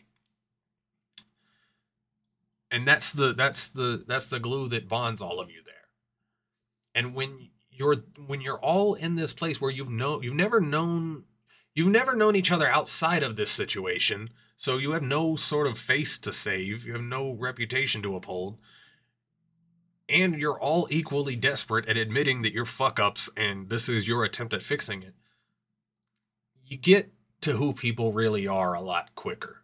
And when you're around people like that and you're that way yourself, you make friends.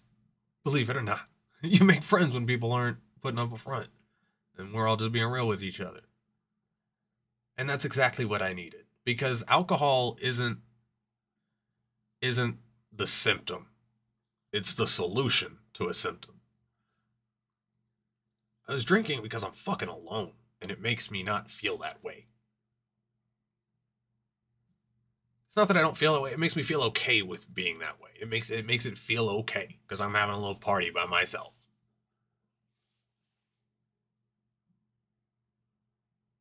And it makes it easier to forget.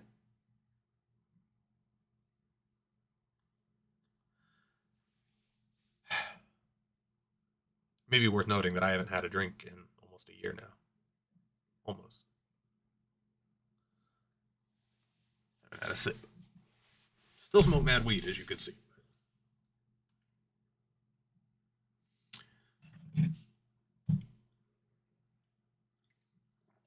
So I realized that I came up with a plan, which was I'm just going to live in rehab. Because here, people get me, and I have friends. And even if temporarily I have a family, I have this thing where people have to be my friend.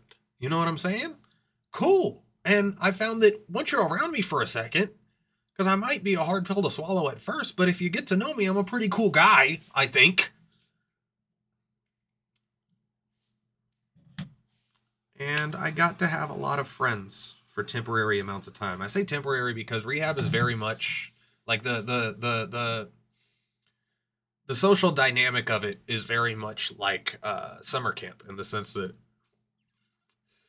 you're going to see these people every day for a short amount of time. And as you make friends, you know, especially in summer camp, you're like, oh, I'm going to stay in touch with you. I'm never going to not talk to you again. I'm never like best BFFs. And like, But in reality, once you get out, you don't. I mean, maybe now that there's Facebook, you'll say happy birthday every time that notification comes up or something. You know what I'm saying? But like, it's not. And I learned that very early on. So the way I would approach these relationships that I'd have in rehab were like, this is a very temporary, awesome experience that I'm getting to have with this person. Because I can always come back to rehab, but that doesn't mean I'm going to get to have this experience with these people ever again. But then I'd get out. And I'd realize real quick why I went back there. But I can't go back there for no reason. I have to have a thing that I'm struggling with, a substance that I'm. So I got to knock out two birds with one stone. A, I don't have to stay sober. I can get fucked up. Because when I'm fucked up, then I get to go back to rehab. And when I'm back in rehab, I have friends. Ha! That was my solution. And that's what I've been doing for the last 5 years. Was just, I'd go to rehab, or I'd go to detox, extend that out as far as I could, go to rehab, extend that out as far as I could, get out, drink until I could go back into rehab, or if I couldn't go back into rehab for whatever reason, I'd drink myself until I went to the hospital, where I learned real quick that if you even mention killing yourself in the hospital, most states have to put you on at least a 48 to 72 hour hold, where they keep you on watch.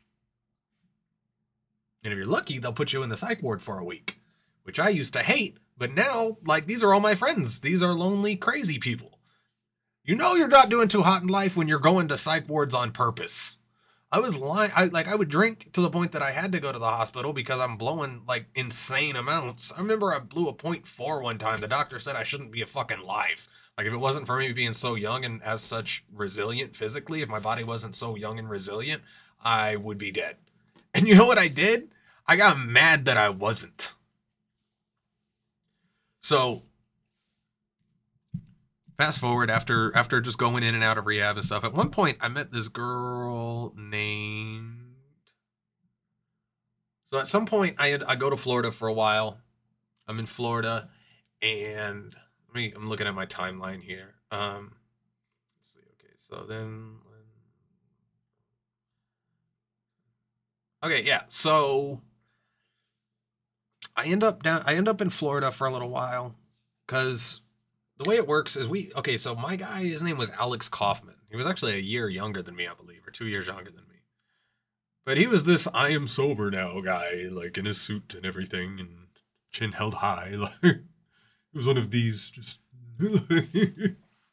fucking tool. No, I love you, Alex. If you're seeing this, I love you, bro.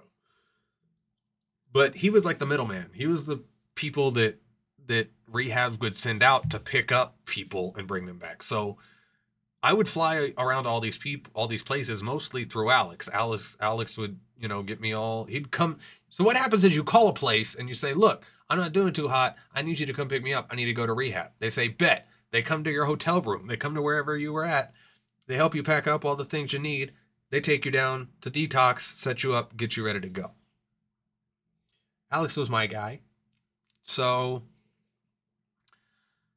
he flies me out to Florida. I go to Recovery Unplugged again. And that was whatever. But I come back and I somehow end up here in the hospital. Because I remember there was a long time where I couldn't come here. I couldn't come back to my uncle's because Miss Elizabeth was here. And Miss Elizabeth, the thing was, she was telling Cage, the thing that Cage was telling me was that she was telling him that she was afraid of me hurting her little girl. Alicia is her name. And I've never so much as even shown signs of possibly wanting to hurt this child. I love Alicia. Why would I?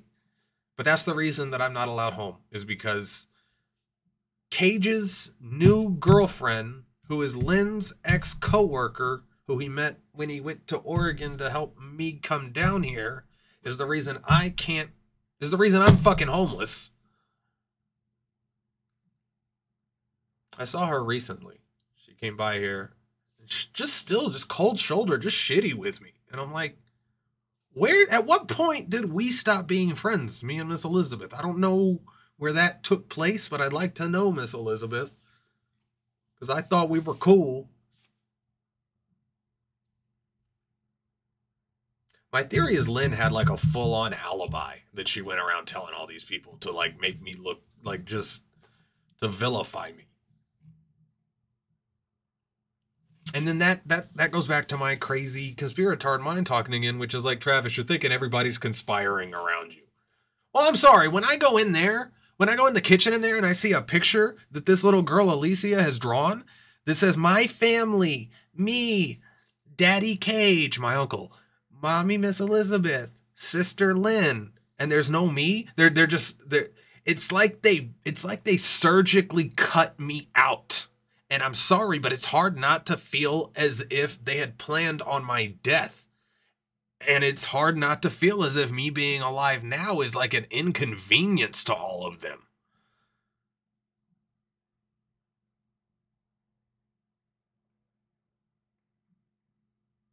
They surgically cut out the one thing that the only thing all of these people that I'm talking about have in common is me, nigga. Yet none of them want to talk to me. Like, it's as if I don't exist. They're all in cahoots with each other, but not Travis. Now, we keep Travis out of it.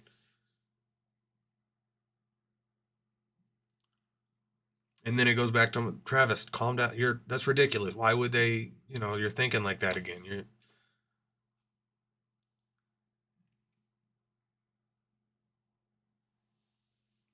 So I start going back to rehab. I start going over and over again. But I come back one time and I'm in a psych ward and I get out. And I remember I just didn't want to go back to another fucking hotel room. Because I've been living in hotel rooms for the last half decade.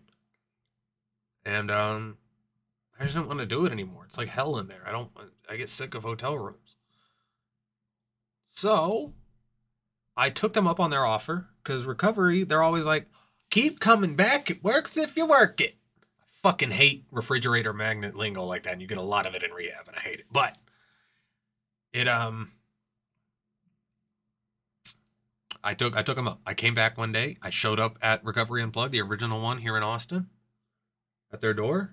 And they're like, apparently you can't actually just show up. You can't just come back. You have to like set up appointments and like do a bunch of paperwork. They have to make sure they have a bed for you. They have to, you know what I'm saying? But they were nice enough to set me up at a place that night that wasn't there, but it was a nearby recovery place. That lasted for about a day.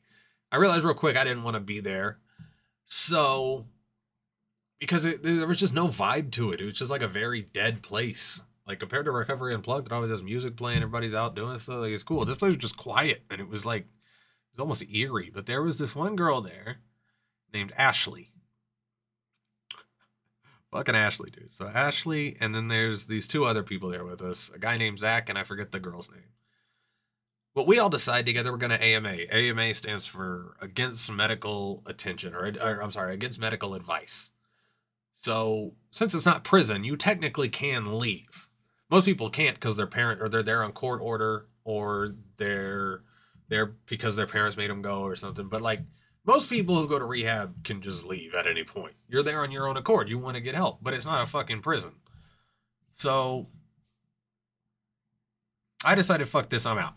And that's one thing that a lot of rehabs hated about me was how much leverage I had because a lot of people will try to keep you playing by leveraging your parents over you or the legal system or whatever, your job or your kids or your I'm a free bird, nigga. You don't have leverage over me. So I get to this place. There's Ashley there and Zach, and we made a little crew of us, and we decided that night like we're gonna leave in the morning because you can't just leave. You have to. Most rehabs like you have to wait like an hour, like 24 hours or so before they'll actually give you your stuff and leave. That's to keep it makes sense. It's to keep you from making like a rash decision and just leaving and regretting it. But we put in our ticket that night. We let them know we're out. We got out later. I think the next night we were out. And we went to a hotel room. And I quickly found out that Ashley's thing was heroin and Zach's thing was heroin. I forget what the other girl. It was like Zach's girlfriend, I think. And Ashley was kind of my girlfriend. We were fucking, you know what I'm saying? But like I was only fucking Ashley and he was only fucking her. And we would never do it at the same. We had our own beds in this hotel room that I was paying for, but like we wouldn't do it at the same time. You know what I'm saying? Like we'd go out for whatever. And anyways, we're laying there one night. We're all gonna go to sleep, and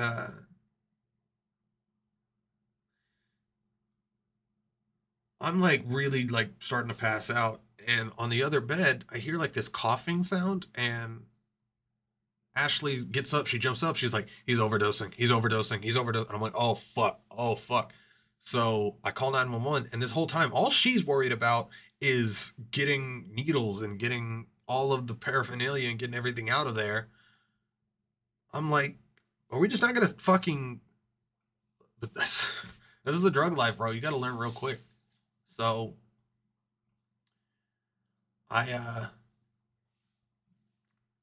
I get the guy off the bed. Zach, I get him off the bed, and I'm on the phone with the people.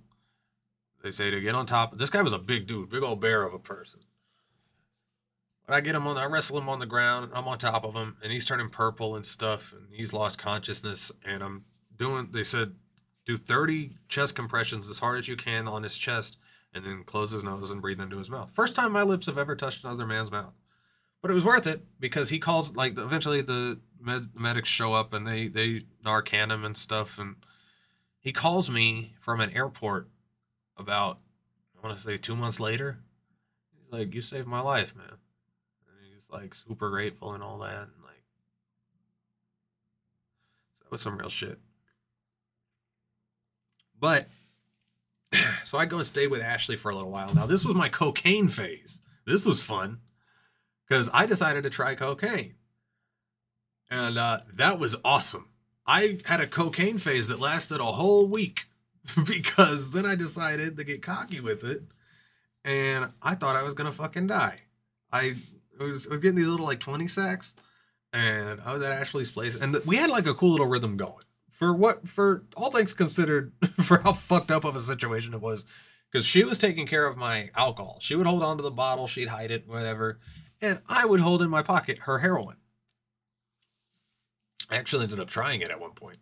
Because I developed a cigarette habit for a little while, um, which just comes from rehab. I'm sorry. Like, I never thought I'd be that guy, but I was for a little while. Like, I'm sorry, because that's all there is to do in rehab outside of meetings and groups is sit around the porch and smoke. So eventually, I'm going to sit around and smoke too. So I had a pack of cigarettes, and one day she was asleep. She would sleep well into the day. I'm always up. And I took a little crumb of it and I put it in like a cigarette and I smoked it.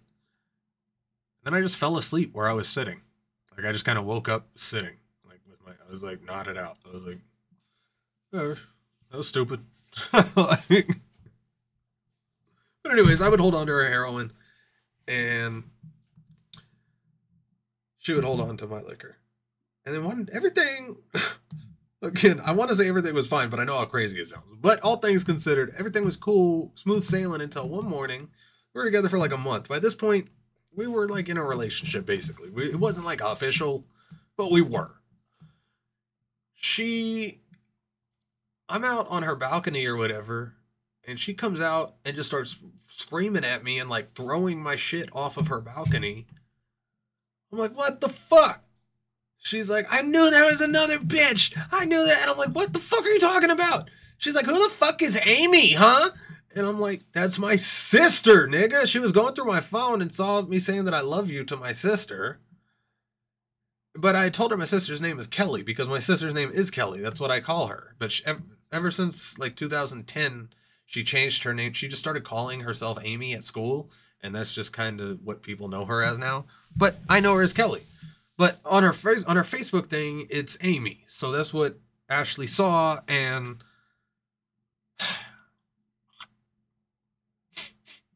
fucking crazy bitch. Fucking crazy bitch. Fucking threw all my shit off a 2-story balcony. I was like, damn.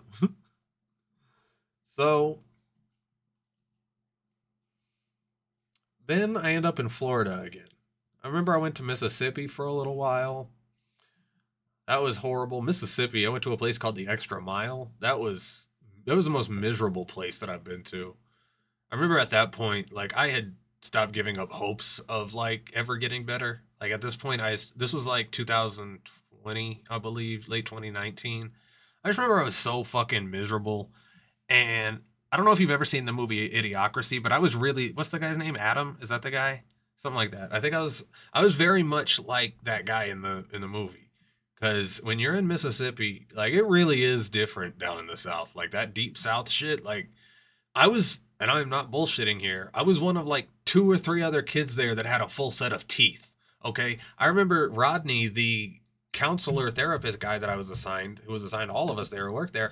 I had to dumb down my vocabulary to conversate with him. Okay. I'm paying 30 grand to these fucking people to save my life.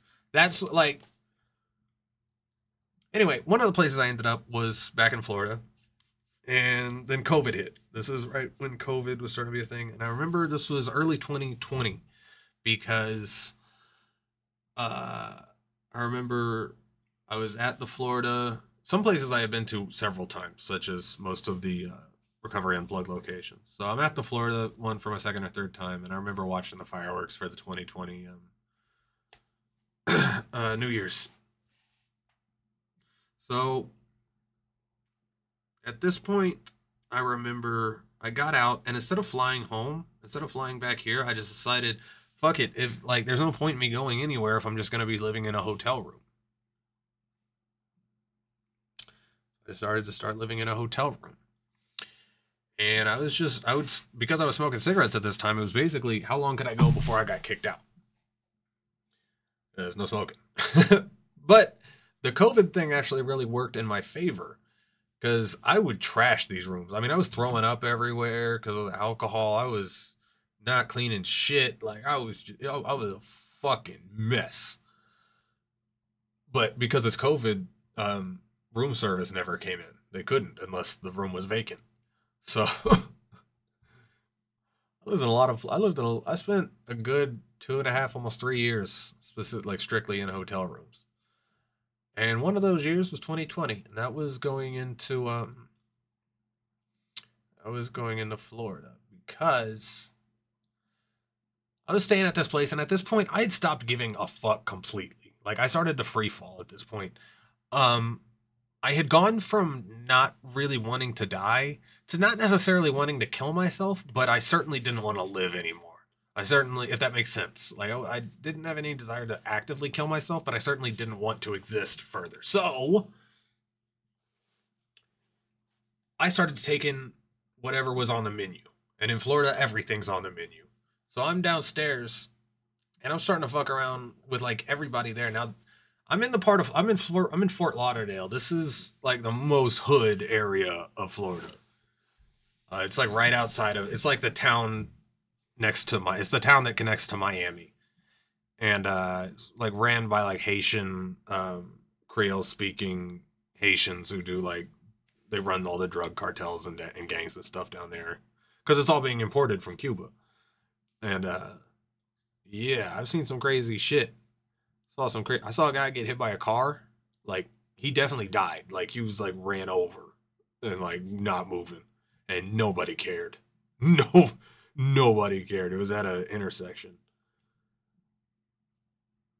CVS. Um, but anyways, I'm down there, and I remember I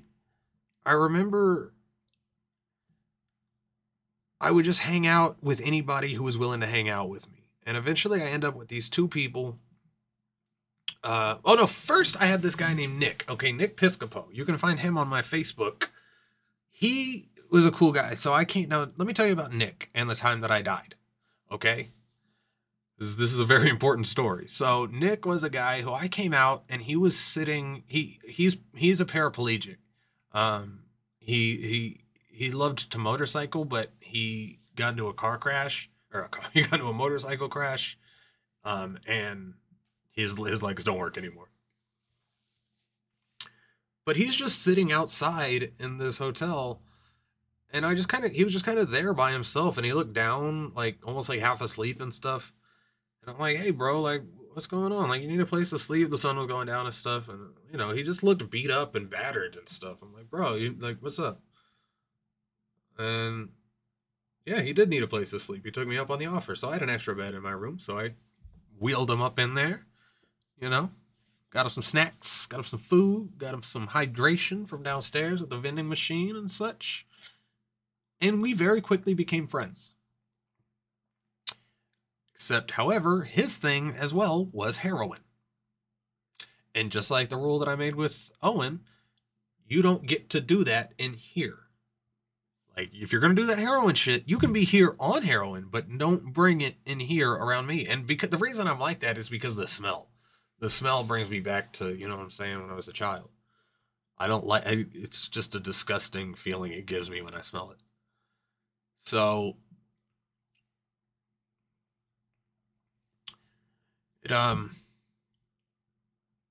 we were cool. Again, it was one of those situations like Ashley, where it's like, all things considered, we were doing all right, me and Nick.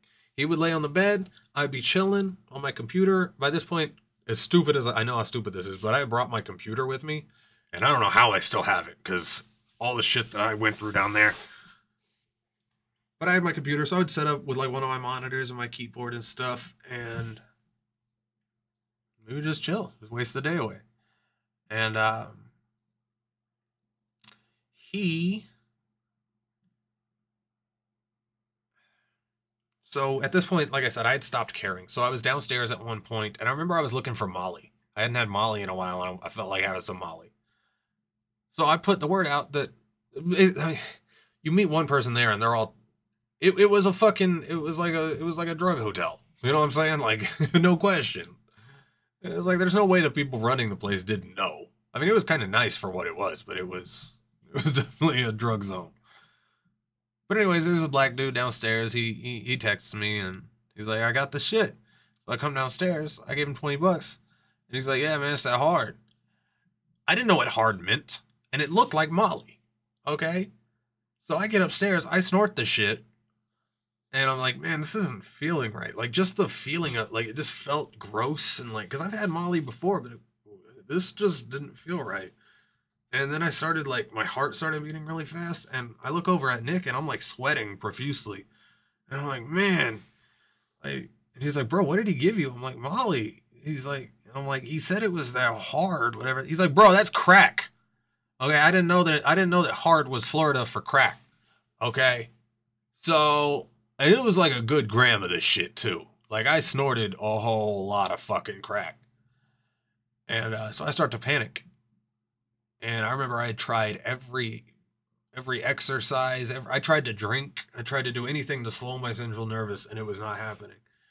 And I remember at one point I just got up from my desk and I was like, yo, I gotta like go walk or something. And as I look at Nick, I start walking towards the door, and my heart stopped beating.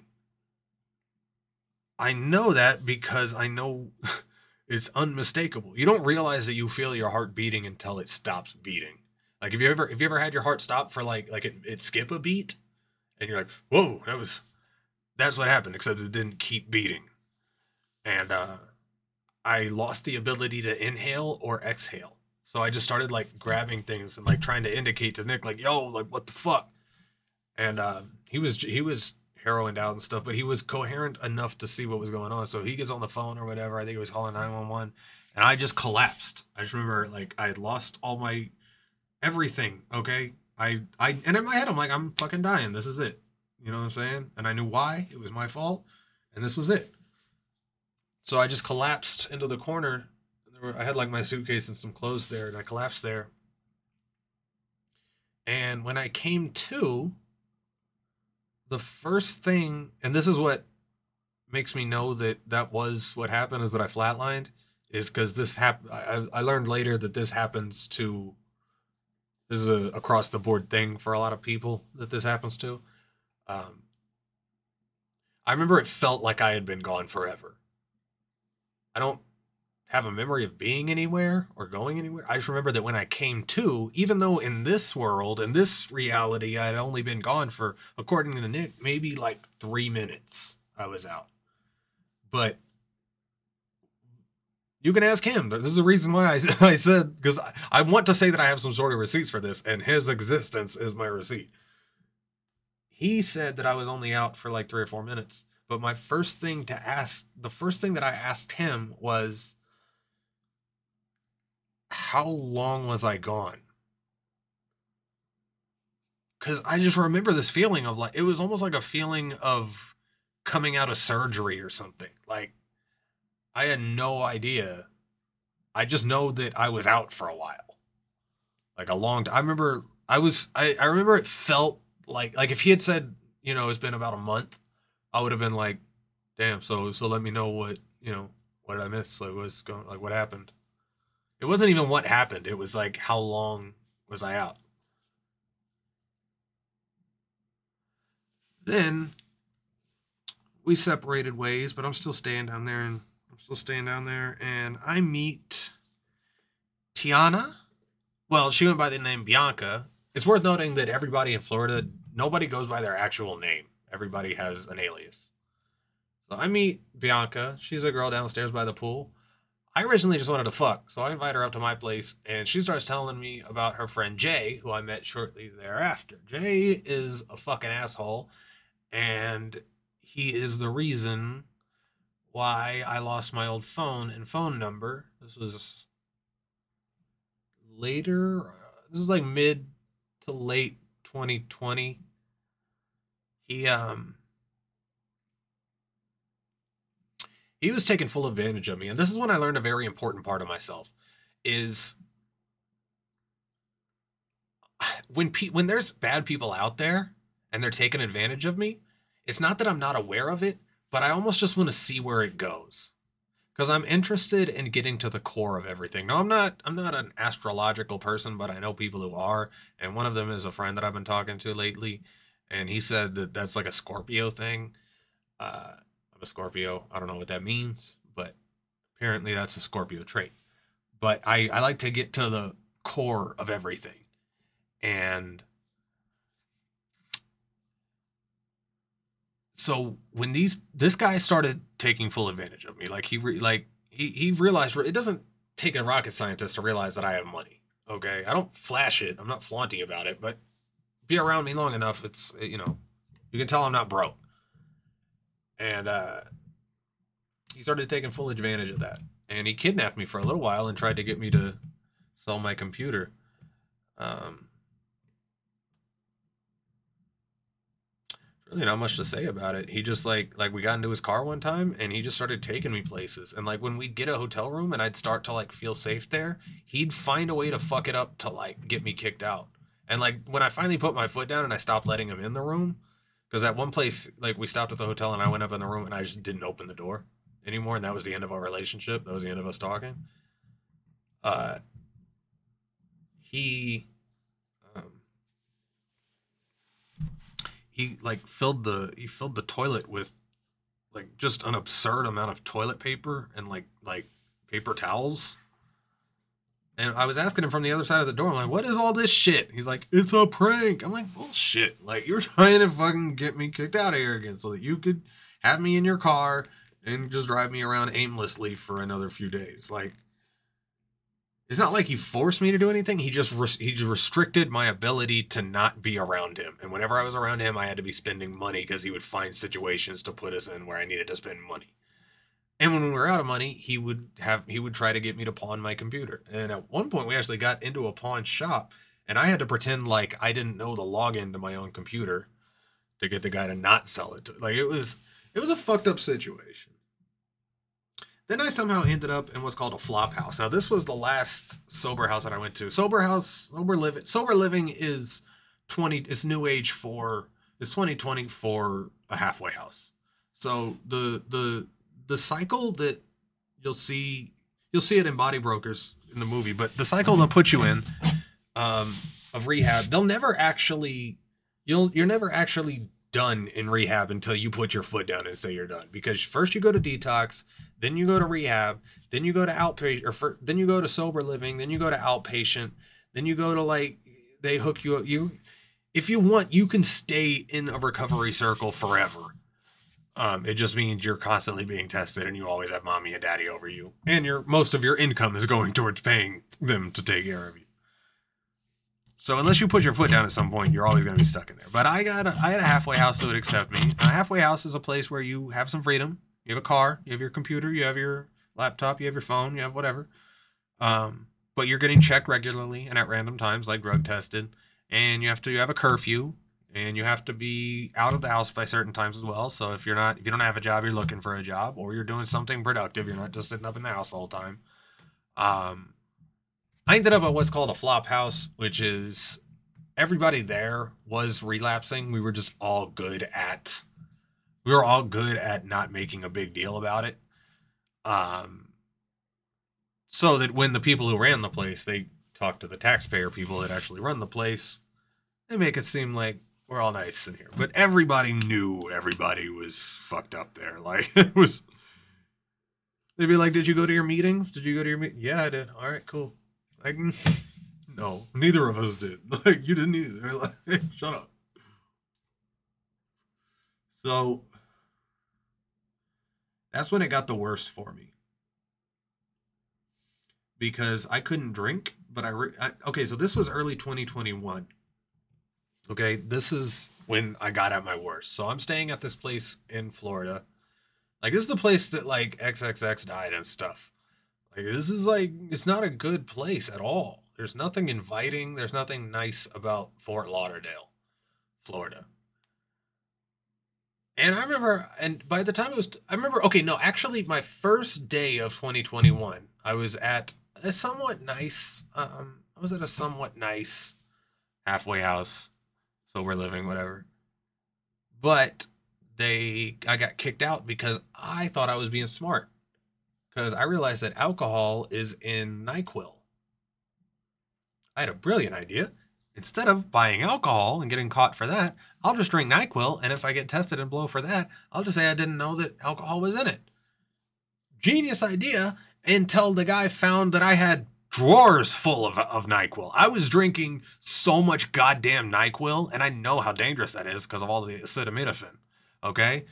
I didn't care. That's how much I didn't want to be in my own head. I was drinking bottles at a time, like up to 8 bottles a day I got to of just NyQuil. You want to know some real shit? It got so bad one time, I drank this NyQuil and I threw it up. And this was later on because I got caught there and then I had to go to a different place. And that's how I ended up at this crazy flop house. But I'm still on my DXM, Delcium, NyQuil, any sort of thing I can do to fucking drink to get out of my head.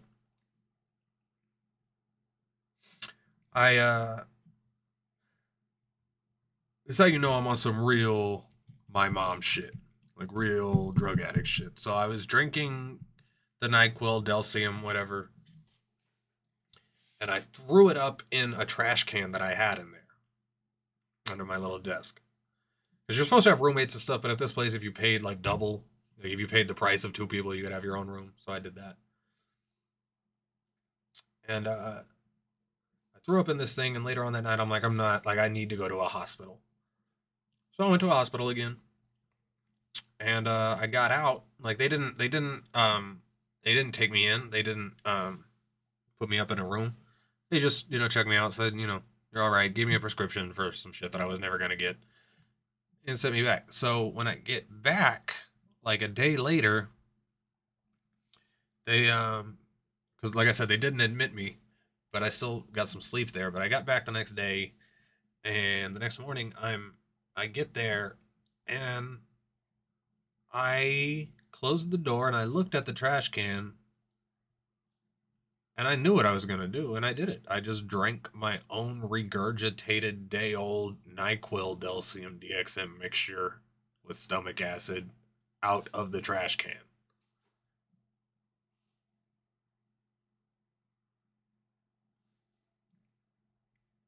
This was when I got hit up by a very important person who I'm not supposed to talk about, but I'm going to anyways because I feel like he would understand.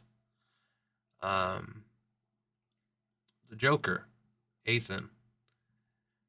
I'm gonna go stay with him for a little while, and he was going through his own thing. Um, but it saved my life because I needed that because that's what got me to stop. I didn't stop immediately, but I remember when I was flying. I flew to LA, and just flying out of there in and that flight over across the country, just out of Florida. Like it felt like I had just let go of so much shit.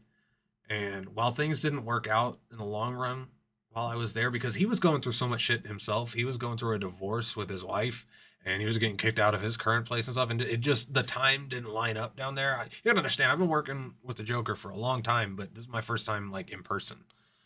And, you know, it just didn't work out. So I had to go back. But I do appreciate him for giving me the time that he did.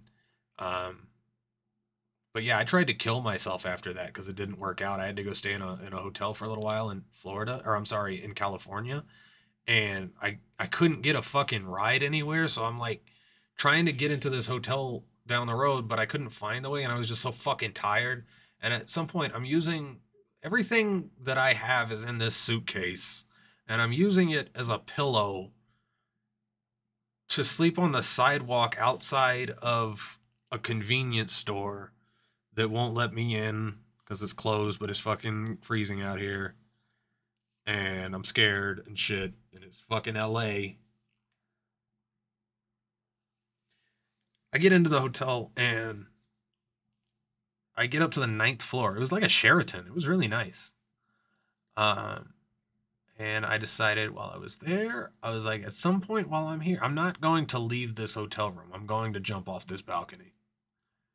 That was what I decided. I wasn't there in my head yet to actually do it, but I was like, okay, I'm not like I'm going to talk myself into it. I just need some time. I'm gonna talk myself into it. But then I didn't. But they caught me trying to because I was like pacing around on the outside of it, and like the balcony had like a extra ledge, like a lip that goes around the building, sort of like the one that was in the high rise. If you ever saw that, I was just kind of walking back and forth on it. They yelled at me to get down and all that. And the room service came up and like grabbed me and all that. And I'm like, I'm not gonna just do it. I'm not gonna traumatize you guys. Like, if you'll leave, like. But anyways, that got them to call the police. And when they told the police what about all that, then I got to go to another psych ward, and that was fun. Because you got to understand, at this point, I'm looking for any reason I can to have. I just want to be around people. That's all I fucking want. I just want somebody to be around so it's not Travis versus Travis versus Travis versus Travis all the fucking time in Travis's head. Because my head is a fucking war zone and I hate it.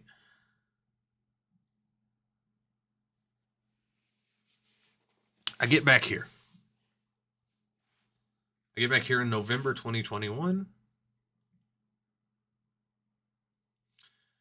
And lasted about a month before I go back to my last rehab, which was Spearhead. Spearhead was a 3-month place.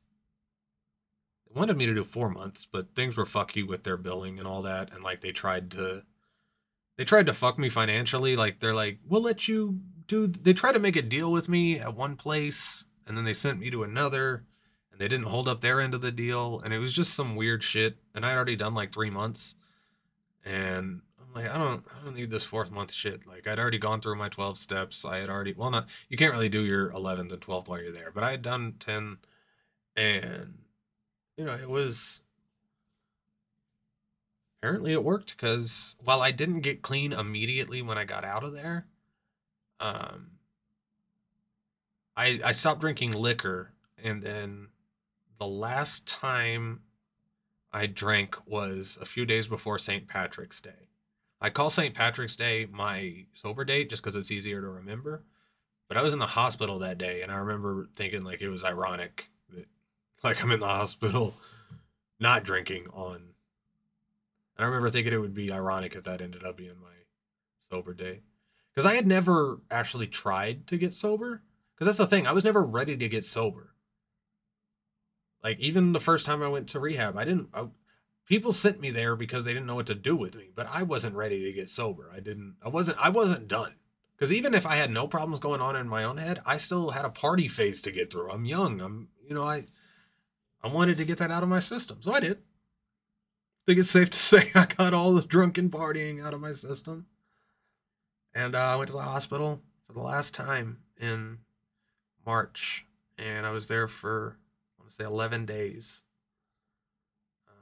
Just having fluids put back through my body, and I had cirrhosis, and my kidneys weren't looking too hot. I was headed towards failure. Well, my liver almost failed. That was fun. But yeah, my kidneys weren't looking too hot, and they were talking about like, I remember the doctors talking to me about like being on a transplant list and how long that would be and everything.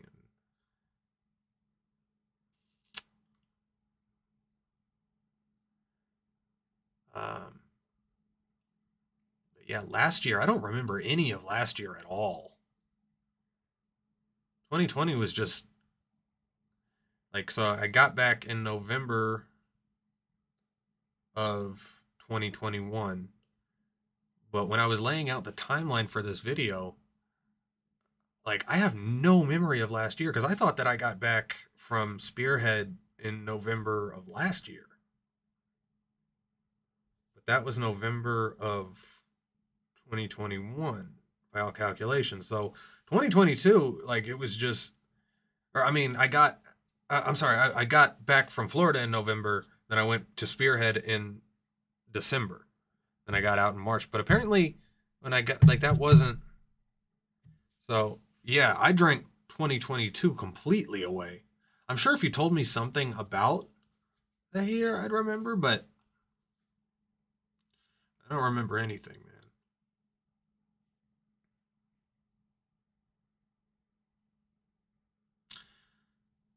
But yeah, it just all comes down to what it really comes down to is me having to learn to be alone.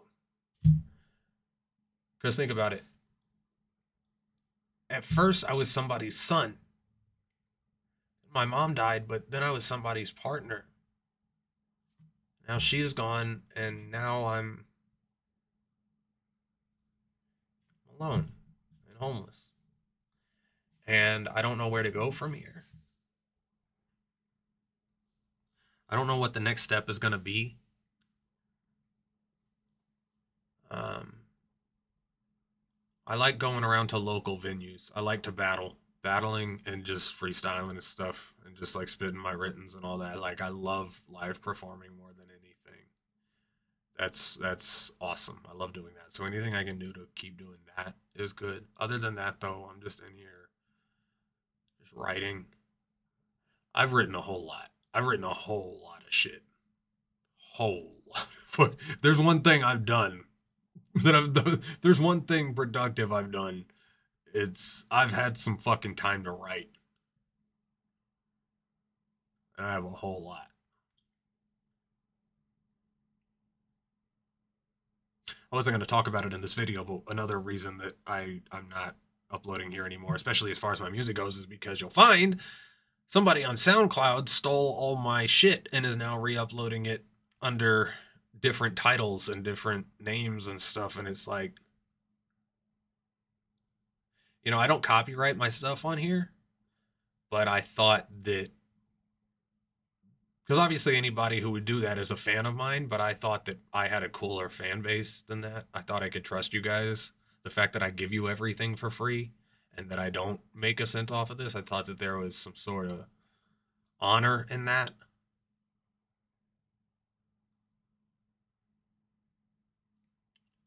I don't know what I'm going to do as far as all that goes, but that's besides the point. This video is just to let you guys know where I'm coming from. And Lynn, if you ever see, you're going to see this. I know you are. Just wish you would talk to me.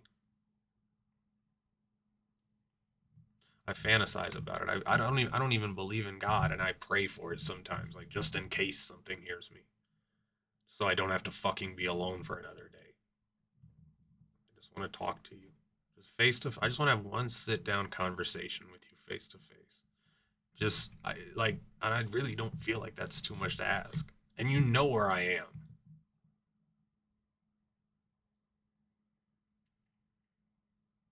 You had me mourn the loss of another man's child.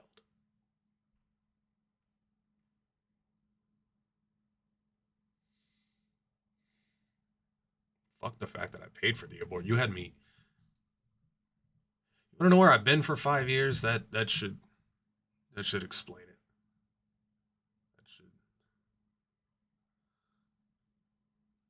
All right. I know that there's probably a bunch of things that I'm going to remember as soon as I end this.